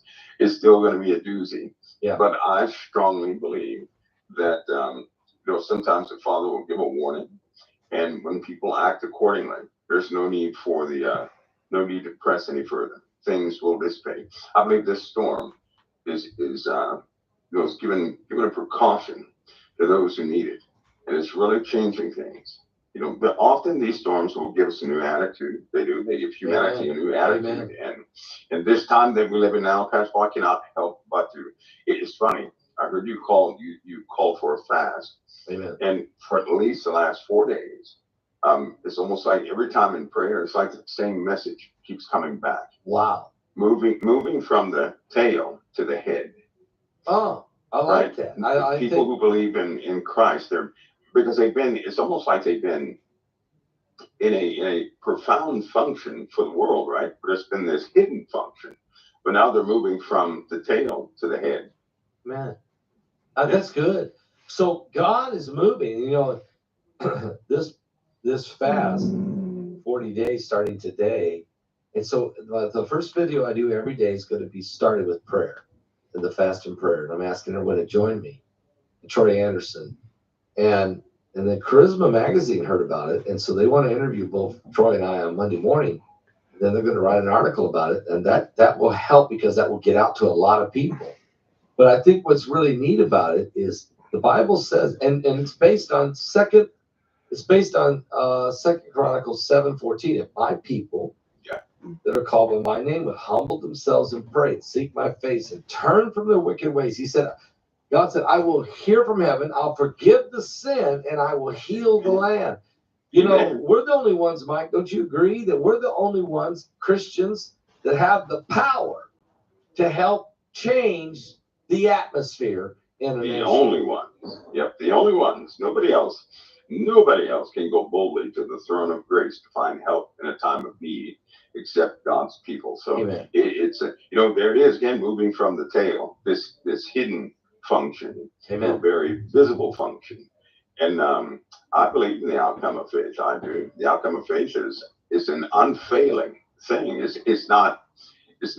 Normally it's not orchestrated collectively often enough, which is why probably we don't see these collective results enough. But yeah, it's gonna move things. It's gonna move everything when that happens. Amen. Mike, okay, so we've been talking about this the storm, but let's talk a little bit about some other things that are happening. Let's go to Russia first, because Putin is very irritated. I take it he's very irritated right now. And he is saying, look, if you guys fire those missiles that you gave to Ukraine, I'll fire nukes, or at least I have the right to fire nukes. He's very frustrated. But let me ask you, Zelensky was at the UN. He gave a speech, and he said the war is almost over. The end of the war is very near. And he basically was pleading with the world to let him keep his nation. And he needed, let's end this thing. And then he went to Washington. He was going to meet with President Biden, Vice President Harris, and what I find very significant, and then leave and go meet with President Trump, which nobody does that. That's very unprecedented. What's your thoughts on that whole scenario? What's going on here? Well, first of all, the Democratic machine, the current administration, they have an ideology that that Ukraine must continue to press forward, right? To never let a tyrant win. So here's the sad part about that. They've gotten in a habit of labeling people, and whether that label turns out to be real or not, whether it changes, they stick with the label, and all policies support the labeling of the individual. Mm-hmm. And if you start snooping around in policies, that's exactly what you'll find, is that they have policy directed towards whatever ideology they appoint, feasible at that moment. They begin to write policy to support their own ideas. It's almost like a person who's prideful, and they they start losing a battle, but they refuse to believe that their plan was flawed. It's kind of like that. And so they keep just throwing stuff towards a flawed plan. Now, Trump is a bit different. Trump believes that he believes in the humanity part because he's a business guy. So he believes that, given the right opportunities, most people, as a human being, most people want to move ahead in the first place, right? Yeah. And nobody wants to be shamed. Nobody wants to be, locked out or bullied out, whatever the case is. And so Trump normally makes deals, not deals of compromise either. He just makes deals. That's the way he is. And so his tactic is a bit different. Trump is basically saying, hey, look, you've been fighting this battle. You're losing everything. And if you continue doing this, you're going to have nothing but two ruined countries, right? You're not winning anything. You're not making a point. You're not doing anything. So what's the point of continuation of this? Has Trump actually said that, or is he just imagining that's what Trump said? Battle that you cannot sustain yourself, Ukraine. But in fact, everybody else is fighting this battle for the Ukraine, supporting weapons and troops and technology and the know-how to employ that tech. What is the use in that, the continuation of that, when all everybody wants is to forward or to keep their nations going forward? Everybody wants to survive, basically, right? It's kind of like It's kind of like this same ideology with a lot of people have an issue that the Democrats will often say they got to make the millionaires pay their fair share. Yeah. Right. Yeah. That's what they say. They always say that. Well, that is so incredibly flawed. Here's why. Amen. Everybody cannot start a business and have that business be successful to employ thousands of people. If whoever does that starts that business, they employ thousands of people. Don't have that person stressed out all the time, because if they're stressed, they're gonna have to outsource things to keep the company going. Which means the employees suffer, the business suffers, everything just goes down the tubes. But if they take care of that business, then that business owner is going to allow that prosperity to go down to its employees. Amen. The employees get happier, productivity goes up, right? Other companies begin to spin off from this one, because once you start going in that positive direction, it catches like fire. It just catches as a very positive thing. It catches, and people are more complete that way, right? That makes a person, that gives a person an actual home, by the way. If we're living in America and constantly we have to worry about companies moving out, outsourcing, businesses shutting down, this, that, and the other, that causes unnecessary stress. Amen. Which is going to drive up the hostilities of people. So the Democratic machine, they believe in putting their ideologies first. That's not working. It has an appearance of working, right, by force, though, is what everybody should know. It has an appearance of working by force. All it does is stagnate issues and problems. And then, the bills pile up. They really do. And businesses, the farmers, they can't survive in America. They can't even compete with foreign entities when it comes to selling milk and beef and, the grain. They can't compete with foreign entities. That should never be. That should never exist. No. So you have all these intimate problems like this. It's a shame that both parties will not use the best parts of themselves to go forward in real ideology that can just, if they could ever do that, Pascal, there'd be no starving person in America, probably anywhere else. If they could just use the best portions of each side. The best portions of each side, if we would just use the best portion of each side, America would be unstoppable. Nobody would be hungry. There would be major peace throughout a lot of at least portion of the world. There would never be total peace, but at least there would be a lot more secured locations. But because we fight and we devour one another internally, and when Jesus said 5 against, 5 in the house, 2 against 3, 3 against 2, we see this happening. It doesn't have to be that way, does it? If we just use the best of each of us. Trump's trying to do that, I think, in his own way. He believes in America. He believes in capitalism. He believes in democracy based on a republic that we are. But have you noticed? I was going to ask you about the New York mayor, Eric Adams. They charged him today with all this, wire fraud and bribery and taking $10 million from the Turkish government. Is it because he fought against the illegal immigrants that were You can bet on it. busted into New York? You can bet That's on when that. everything went down. That's when everything started to fall apart. So will the Democrats devour their own? I mean, not only will they devour the Republican side, but they'll definitely even go after their own. Is that true? Yeah, you step away from that ideology. It's a shame. But if you look carefully, they will prosecute anybody who does not uphold their ideology. It's bad because that's called empowering some unknown entity. When you do that, when you put an ideology first and you have everybody serve that ideology, you've actually created an entity which is empowered by itself. And that's not good. That's exactly how an evil, I'll say an evil core is formed, so to speak. You give life to something that ends up just killing everybody, right? They need to, his situation, basically they're saying you accepted money from foreign entities, Turkey of all people, right? Who was building things. And how many things has Turkey built in New York? See, they're not telling people the whole story. And they're saying that he accepted that so that they wouldn't have to get a fire inspection. Are you kidding me? Turkey can afford $1 billion fire inspections. They don't need any perks to sidestep some fire inspection.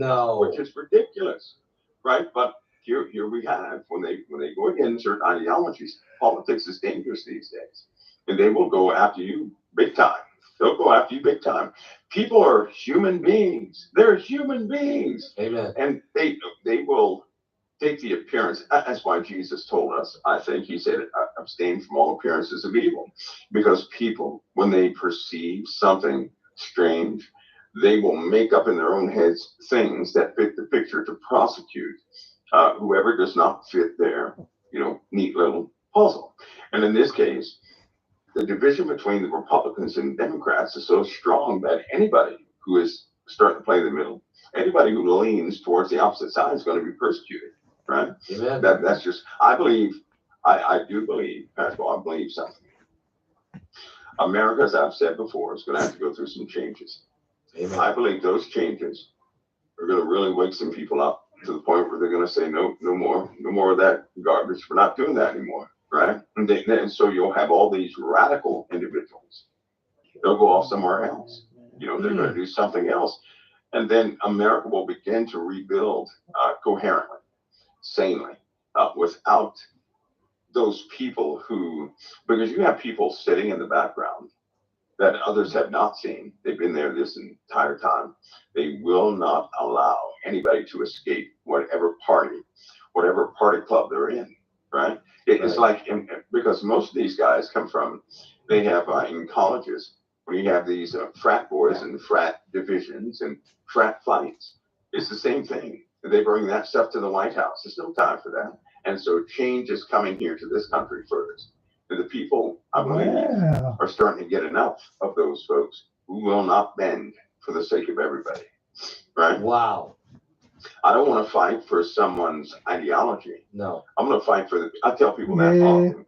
I'll say, I fought for this country. I bled for this country. I was hurt for this country. But I fought for the people, and not for the corrupt ideologies that some people present.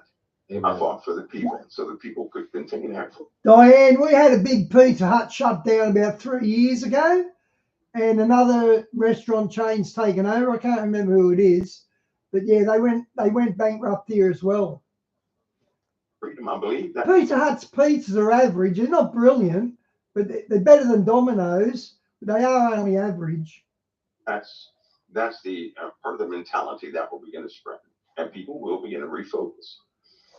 I believe that, and I agree, and I appreciate your service, and I appreciate all those who have stood in the front line of freedom for all of us, and those men and women in uniform and those veterans. I thank God, because the battle was not for themselves or not for a certain political agenda, but it was for the whole country, for every American. We can't lose sight of that. That's for sure. That's right.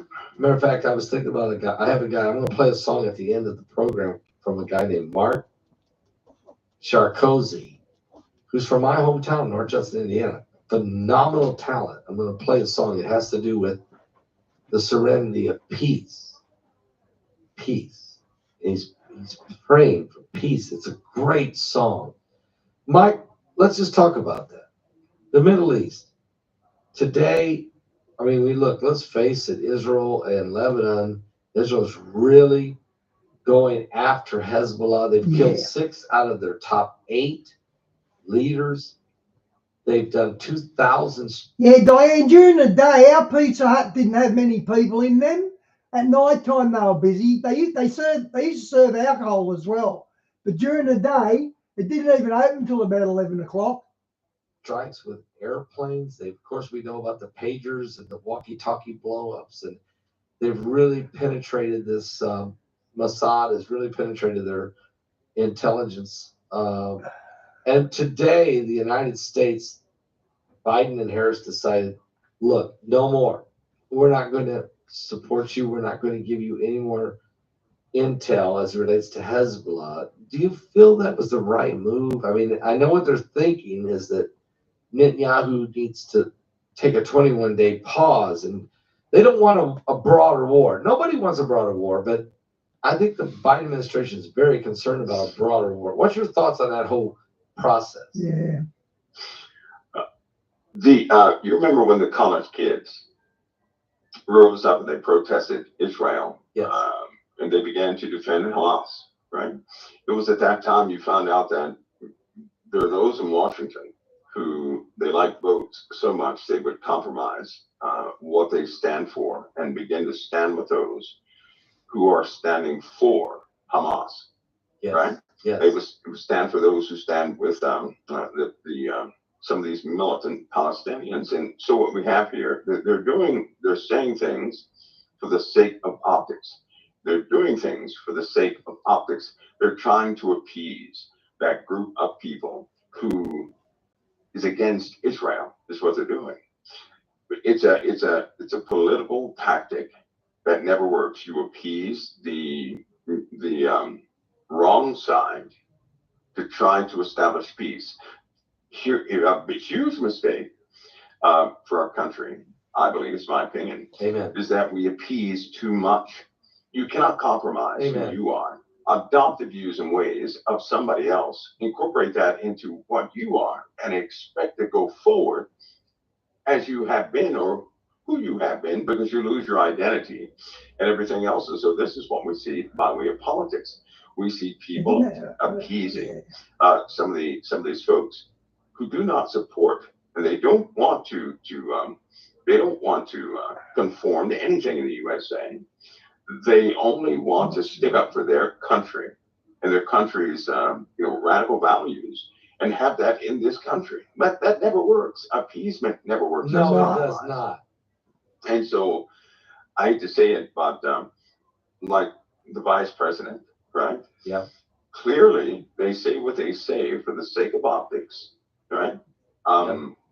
They nobody can tell me that everybody has a vested interest in this country going forward, right? Because when you change your views so quick, you're doing that for the sake of optics. Yeah. It's not coming from a true foundation. No. And unfortunately, we have a lot of that going on. So when they say, they want peace and they want Israel to stop immediately, what they're doing is speaking up for those who were protesting Israel. Yes. They're trying to appease them. So in the hopes that they would not, they would not incite any violence in the USA. That's not the way.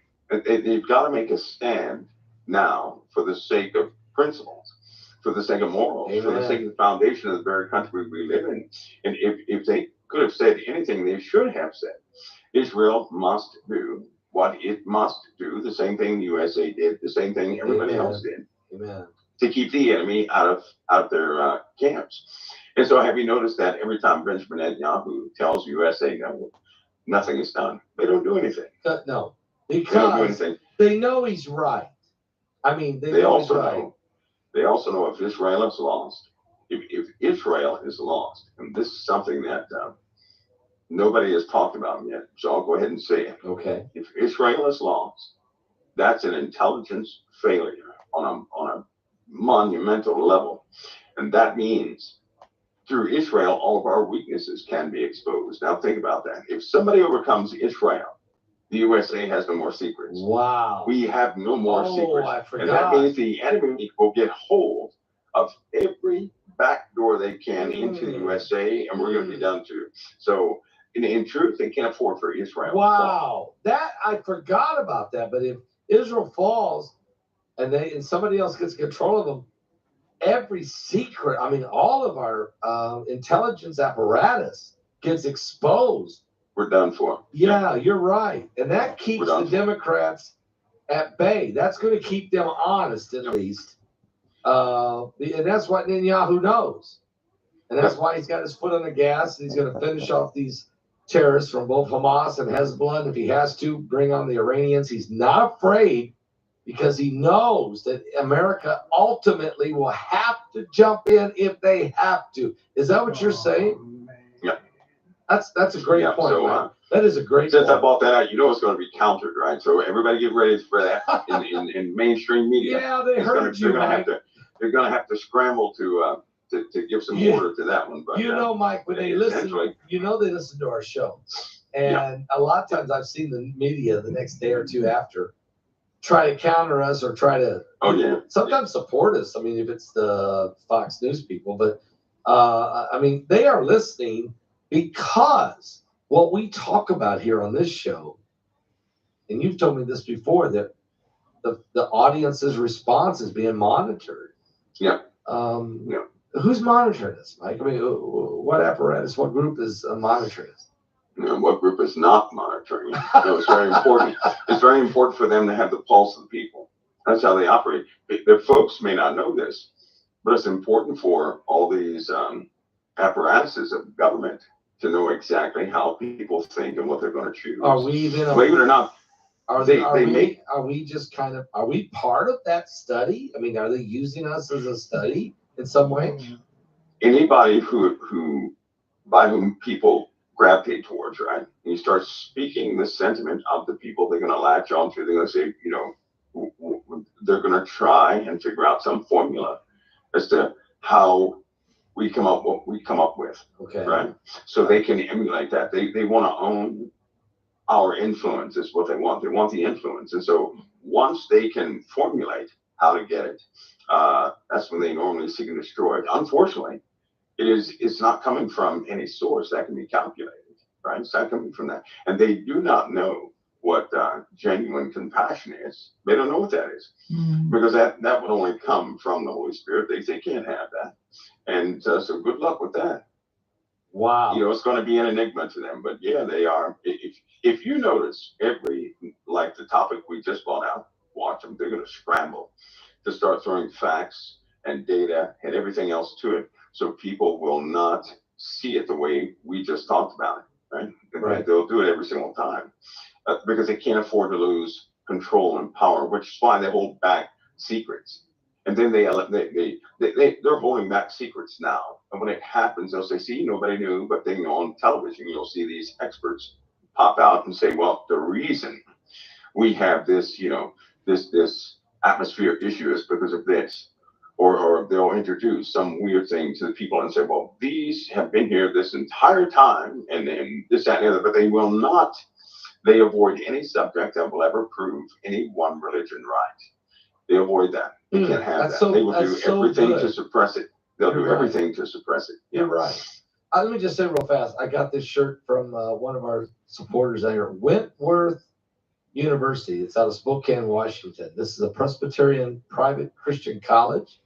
Apparently, it's really extremely high academic and gets a lot of reviews as a great college. Matter of fact, U.S. And why does that look like a pitchfork above Whitworth University then? News report said it was the #1 Christian college in America. Anyway, I don't know who sent this to me. Let me apologize. Someone sent me this shirt. Wow. But my staff didn't tell me who it was. they opened the box, got me the shirt, but didn't tell me who it was. So I want to apologize for that and say to you, thank you so much for sending the shirt. Mike, let me say this. You just made a tremendous point. A tremendous point. Wow. That they have to be very careful. And Diane, the precisions of the missiles, they're hitting them. Say they're hiding on the second floor, they actually hit the second floor. They're so precise, their missiles.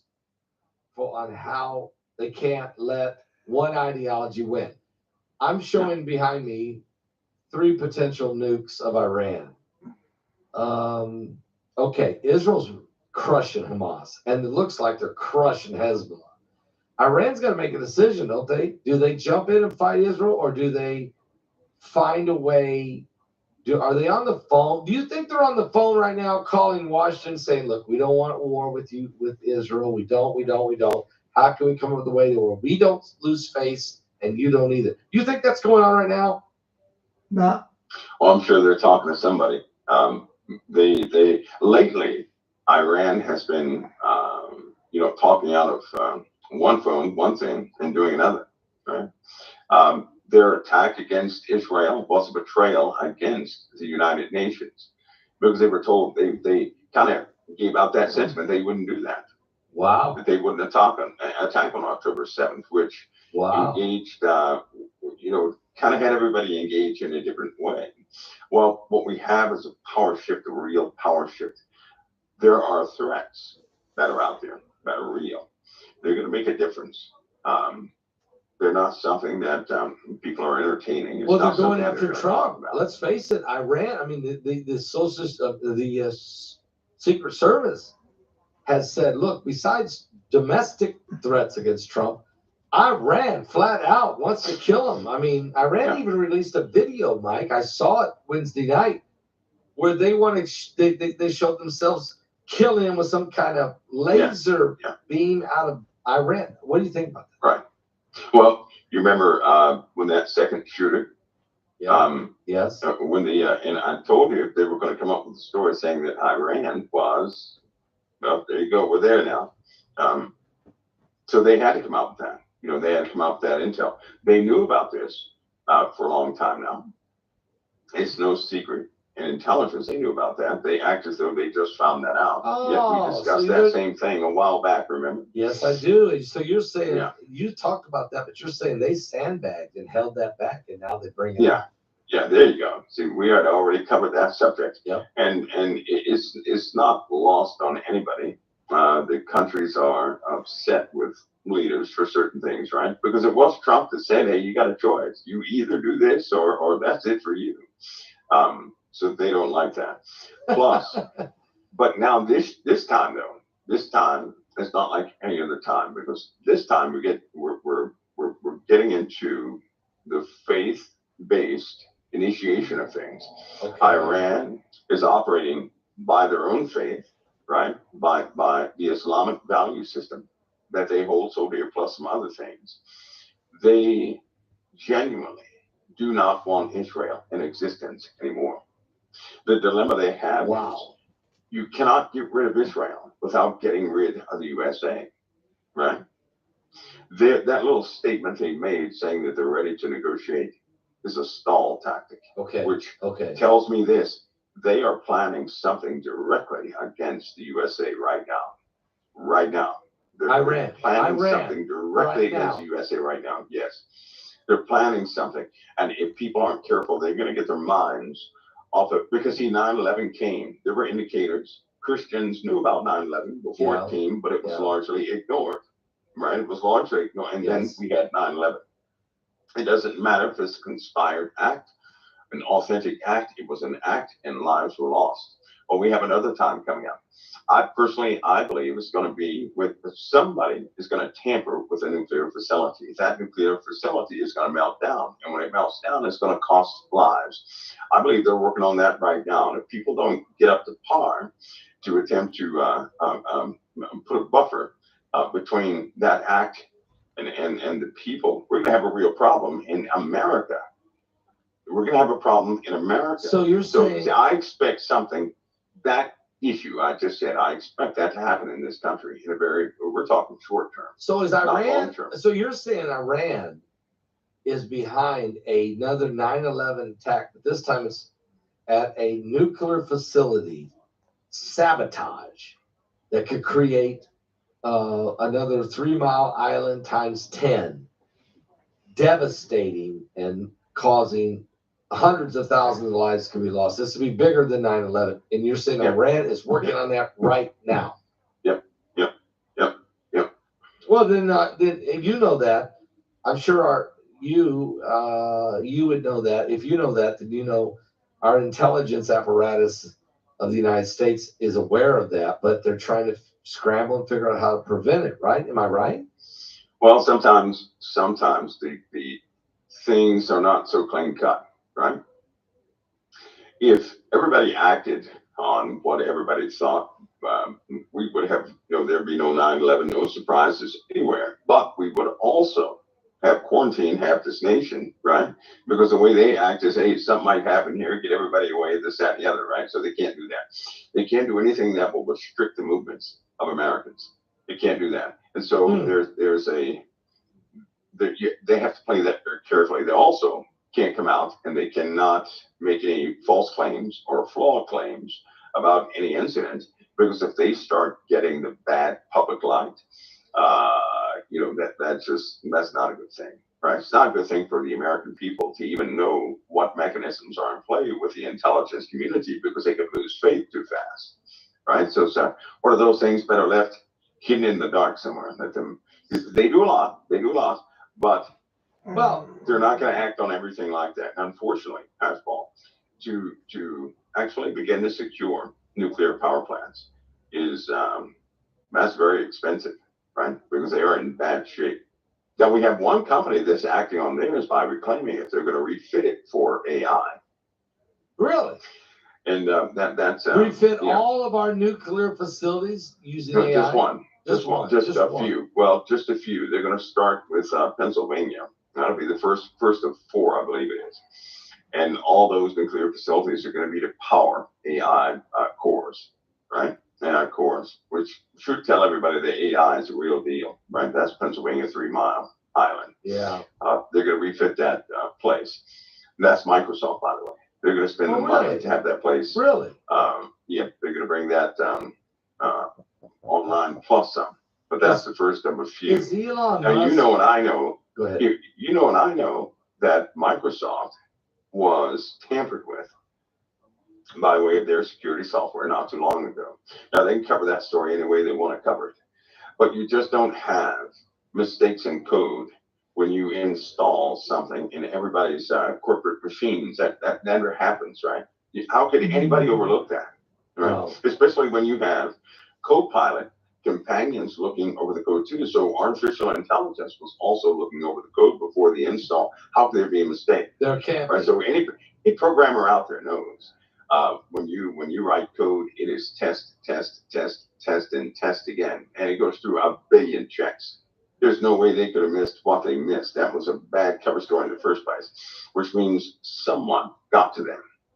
This year, someone got to the government too. They hacked the government. Most people's information is on the black web regardless, right? Through security hacks. When the phones went dead, same thing. That turned out to be a hack. So that means we have bad vulnerabilities in our networking infrastructure here in this country.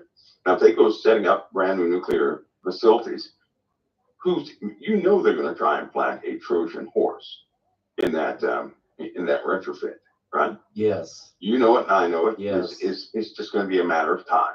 Yes. I'm not talking about a long time either. We're talking about a short time, because to bring a nuclear reactor back online again, you essentially have to turn it on while you're fine tuning it. A nuclear reactor never turns off, by the way. It never turns off, right? The pumps fail right now on 3 Mile Island. That's the end of Pennsylvania. That could be the end of PA. That could be the end of that. So have we, America and maybe the whole world, have we let our nuclear facilities, I don't hear about building too many new ones. So have we let this infrastructure decay, or is... We don't have nuclear reactors in Australia. They're in bad shape. They're in bad shape. They're in bad shape. Because that's one of the things that Generators. Zelensky, when Vladimir Zelensky of Ukraine, I watched his entire speech on the UN, and he basically was saying, look, the war needs to end. The war's over. The war's pretty well over. You guys got to help us because these guys are trying to destroy our nuclear facilities and our infrastructure. And then he went to meet with Biden and Harris, and then he's going to go meet with Trump. And that's never happened. World leaders don't go meet with one president and go run and see the next one. Is it because they know that Trump is pretty well going to come in? Do you feel like the world knows, G7, G20, the World Economic Forum, do they pretty well know Trump's got the lead in most of these battleground states? Behind closed doors, yeah, they want Trump to be in power. They do. You know that for global stability. Yeah. Well, that's true. Because they know that things work. They cannot work with certain people. Yeah. Well, Harris, be honest. Harris in charge. They can't work. No. Well, first of all, Islamic countries are not going to, I hate to tell people, they're not going to work with a female. No, I know It's you're not right. gonna do They're that. not, never. Oh, They're good gonna find a way point. No, they're going to find a way to dishonor that. In fact, it's in their own proxy that through something just like that, they will get the upper hand.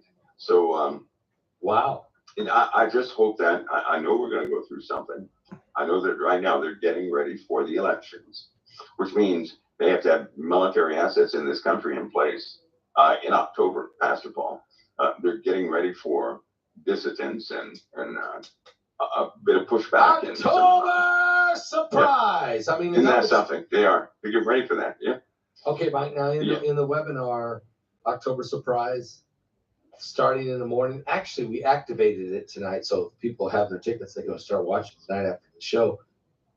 You did a tremendous presentation on October surprise, on betrayal. Do you feel? Talk to us just a little bit. What you? It's a real issue. Oh, it's a real issue. It's a real issue. I mean, how many people are betraying what country? Who's betraying who, Mike? It's bad. It's bad. Well, in the Middle East, take Israel, for example. They do not want Benjamin Netanyahu in power. No. They don't. And so I think that a lot of people are starting to come to terms that there are large amounts of people that would protest him directly if they can get away with it, but they can't. They want him gone. They want him gone. Right. There are people in Iran. Same thing is happening in Iran. You mean for the Ayatollah Khomeini? They think he's too slow. He's not militant enough. He should have already launched everything at Israel and the USA. You know how dangerous that is? Can you imagine if the wrong individual gets into power in Iran and they launch everything they have, including nuclear weapons? They have nuclear weapons, by the way. Yes. They have a trade-off command and control system there. And so the same thing is happening in Russia. They want Putin gone. A lot of people, they think Putin has gone soft. What? A lot of people, they believe that he should have wiped Zelensky off the face of the earth already. It's been dragging out too much. He's not utilizing their mainstream military assets, right? They think he's gone soft. And same thing is happening in just about every single country. The bad part is, basketball, they're going to act on it. They can't. These people are not. They're not. You talking about internally within internally, yeah. Within a nation. You think that's right? Do you see Russia? Do you see an internal assassination of Vladimir Putin? Yeah. They're gonna. They've already tried it. Several times. That's why he has other people drink his drinks and eat his food before he touches it. And I know he won't touch a doorknob unless somebody else wipes that doorknob down and does this. Wow. When he meets with another world leader, they sit on the end of a 20-foot table while he's on this end. Yep. That's bad. I mean, that's really paranoid. Is he paranoid, basically? I mean, yeah, he's paranoid. Even the hand is swabbed. You know, the hand that if you are going to shake Putin's hand, they have to swab your hand, check, medically check things. Yeah, so yeah, it's getting pretty bad. And at some point, we know that those hidden figures, these folks, are going to succeed in what they're trying, because we can still read in prophecy where everything has gone wrong. Hmm.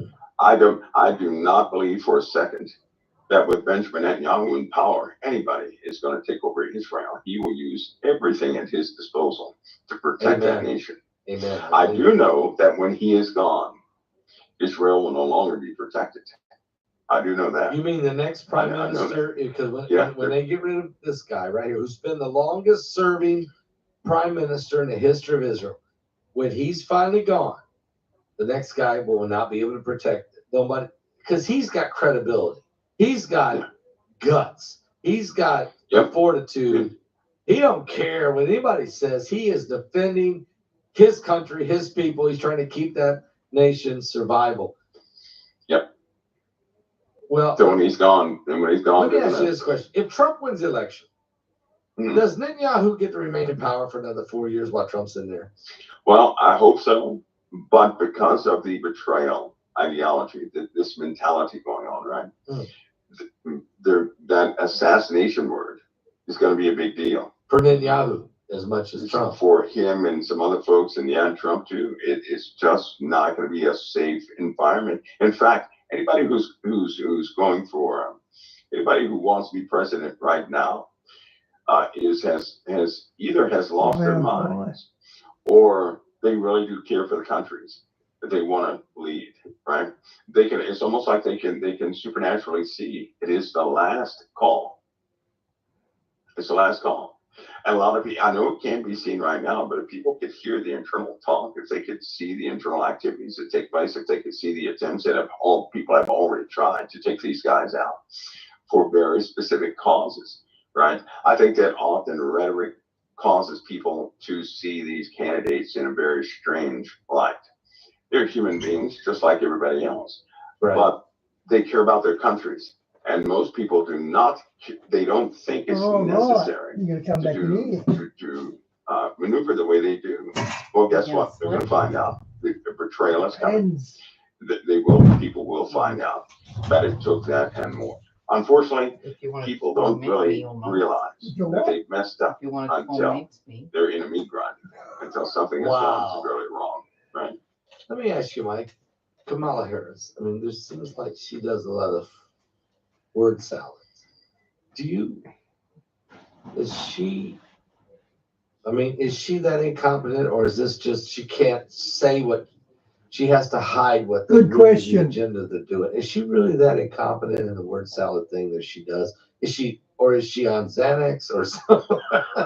Drinking normally, when a person when they start flip-flopping like that, right? Or if they can't talk about certain subjects, they have a few handlers.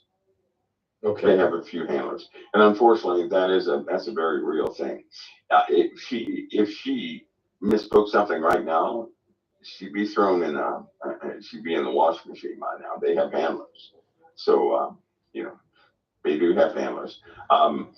Trump has even had handlers, but he tells people about his handlers. Yeah. He says, well, they don't want me to say this, but I'm going to go ahead and say it because he can't.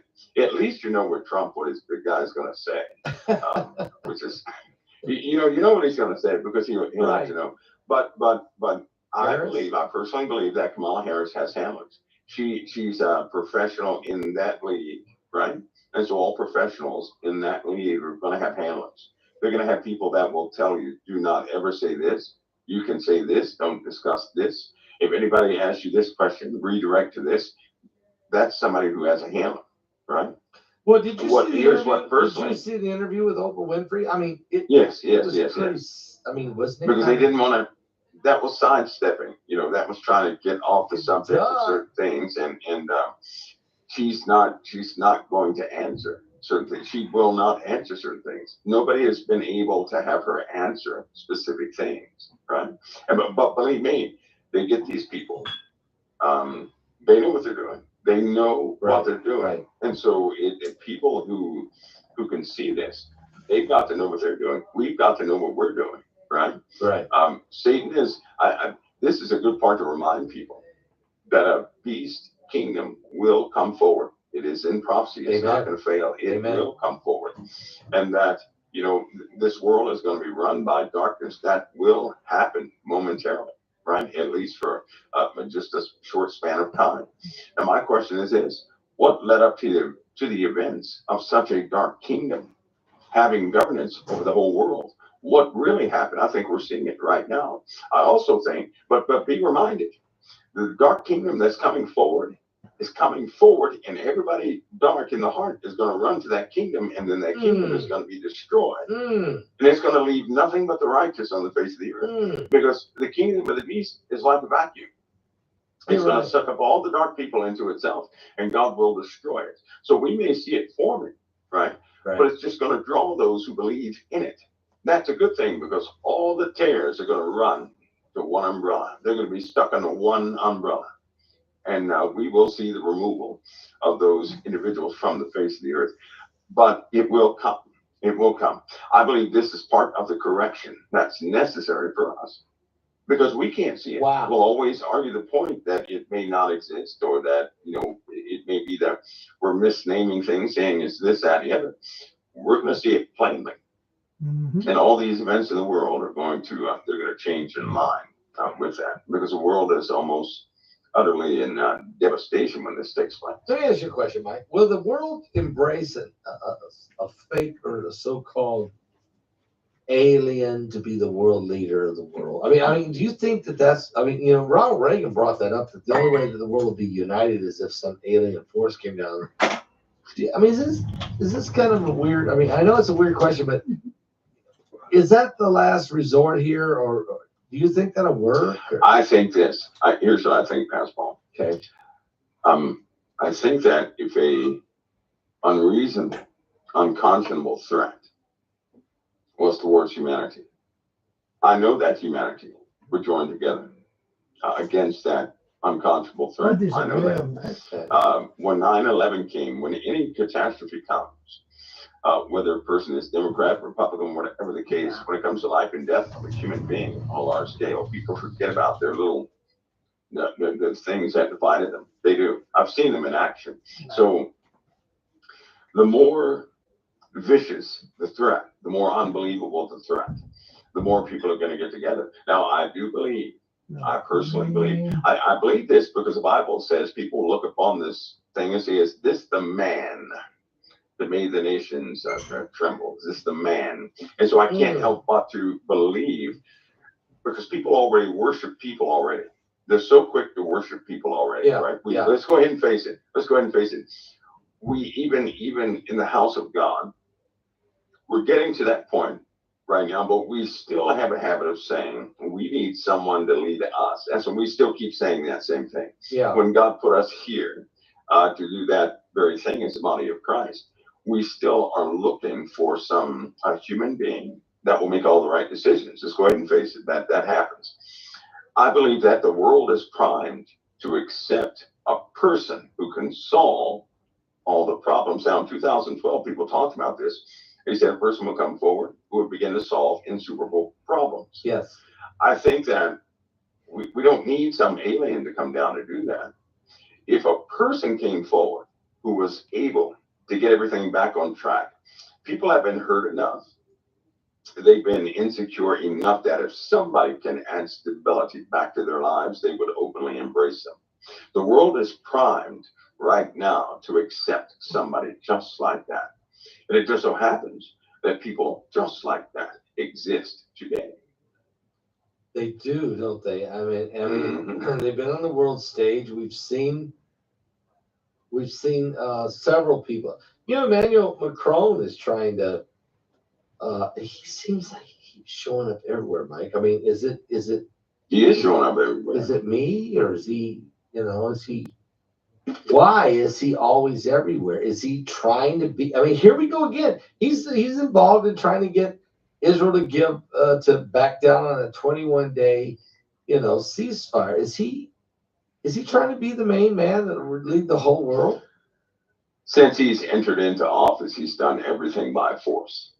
One of the traits of this Antichrist figure is to do what he does by force. It says he will worship the God of forces. To worship a God his fathers knew not. So it's not going to be, he's going to worship something that's not Islam, that's not Christian, that's not relatable to anything that's been here on this earth. And the new thing we have today is trust the science. The new thing we have today is just follow the facts. So you have a lot of people who believe in this theory of force, right? They do. They believe that, we must yield to the facts. They don't care what the facts are. That's been a problem with vaccines. That's been a problem with the Green Initiative. That's been a problem with everything else. You have all these people following so-called facts. What the hell was that about? His little bow to the left and right. Anything that's been here on this earth. And the new thing we have today is trust the science. The new thing we have today is just follow the facts. But what the hell is this? So you have a lot of people who believe in this theory of force, right? They do. They believe that, we must yield to the facts. I bet that's something to do with the Knights Templar. They don't care what the facts are. That's been a problem with vaccines. That's been a problem with the Green Initiative. That's been a problem with everything else. You have all these people following so-called facts. I got news for you. Facts are not truth. Right? But you have a lot of people following. I mean, you're right. I mean, trust the science, trust the science. Fauci ran around. Okay, so there's a lot of these guys that do this. Al Gore. Yep. I mean, this has been going on for a long time, right, Mike? Yep. It's like a religion now, and that's something. It's like a movement of faith that has just popped up at this particular time. And it's not been, nobody has ever said that before. Trust the science. Trust right? science. Trust the science. Everything is turning into trust the science. Yeah. So by weight, and it's here's the amazing thing. Satan always does the opposite. He always does the opposite of what is righteous. Righteousness has a mandate upon us. Our Father has a mandate upon us to walk by faith and not by sight, right? Yep. We walk by faith. So we walk by that unnatural, knowing that we have deep down inside, sown into our spirits from birth. We walk by faith. When you trust the science, you're walking by evidence. You're not walking by faith, you're walking by what you have seen and what you have heard. You're walking by evidence. Is that not Satan the way he does? He does the opposite of what righteousness is. He will emulate the path of righteousness, but he does the unrighteous thing when he does so. And so instead of by faith, he's saying walk by proof. And to trust the science is to walk by proof, not by faith. Mike, let me give you an update real quick. Right now, I don't think the hurricane has hit land yet. I don't know. I haven't had an update, but right now, 927,000 plus customers in the state of Florida are without power. Almost 1 million. Wow. Thank God I still have power. There's 32,600 without power in Georgia, and the thing hasn't even hit land yet. We have 5,000 in South Carolina. We have over 12,000 in North Carolina. We have over 2,000 already in Tennessee. I mean, this thing has not even there. Kentucky's got over almost 600. So this thing is going to be real. I mean, almost 1 million people without power, without the storm hitting the land. It's just because that outer band, this thing is 535 miles wide. It's the biggest storm in the Gulf of Mexico in over 100 years. I don't think it's a Cat 5 yet, unless it's in the last few minutes it's got there. Mike, in the next 24 to 48 hours, what kind of situation are we dealing with here? The rain is coming, 12 to 18 inches in the Smoky Mountains. What's your thoughts on how this is going to play out? Well, I was looking at some data. How funny. Anyway, it said that it could drop up to 30 inches. No, Mike, no. 30 inches? That's 2.5 feet. Where? In the Carolinas or somewhere? This is going from Georgia and upward. It could drop 30 inches of rain. So that's a lot of moisture. This storm is a good indication of what the atmosphere is capable of now. And I think that people should pay attention, because if they think that they're going to see a phenomenon they've never seen before, imagine this. I know we're dealing with this hurricane, but imagine this same scenario, the same hurricane, but with snow. Okay. Now just imagine it. That would be snow. What would snow? 30 inches of rain and snow. What would that? Oh be? my Lord, that would just bury New York City. Now you're talking about 30 inches of rain. That would be more like, oh my Lord, that would be, you're talking yards of snow, meters of snow, right? So you're looking at something that would absolutely bury, an entire, entire city. Do you think that's coming? Are we about? Yes, I do. Yes, I do. Because this storm, some of the elements of this storm, I know a lot of people, it's big. It's one of those blustery things, but in truth, it came from a low pressure system. You're right. It could have become just a normal storm. It was a persistent low pressure system. And due to the warmth of the water and the sheer, the differential of temperatures in the upper atmosphere, this thing formed into a beast, a monster. The atmosphere has a capability of carrying that much more moisture than usual. So essentially, people have been seeing these storms transport water from one place to another. That's what the takeaway is. These storms are able to transport large amounts of water from one place to another. Remember the Carolinas, that was a tropical depression. Yes. Yet it dropped more rain than anybody ever expected, right? I believe it was up there. It dropped too much rain. This has been happening overseas too. This is happening in Africa too. This is happening in just about everywhere. You're right. Everybody is having a problem with these storms dropping huge amounts of water, and nobody has ever seen it like this before, right? Mm-hmm. This winter's coming. The effect is going to be the same. To drop this, for the atmosphere to be able to hold that much moisture is a notable change in the atmosphere's composition. It is happening. Something is happening right now, and it's continuing, and it will continue to escalate. This winter, you're looking at storms that are going to look like a hurricane, but they're going to be formed out of ice, rain, and snow. Wow. And you're going to see them all over the place. One thing people should notice, and I don't want to be the bearer of bad news, right after this hurricane, there are two more. No! There are two more that we may have to deal with, right?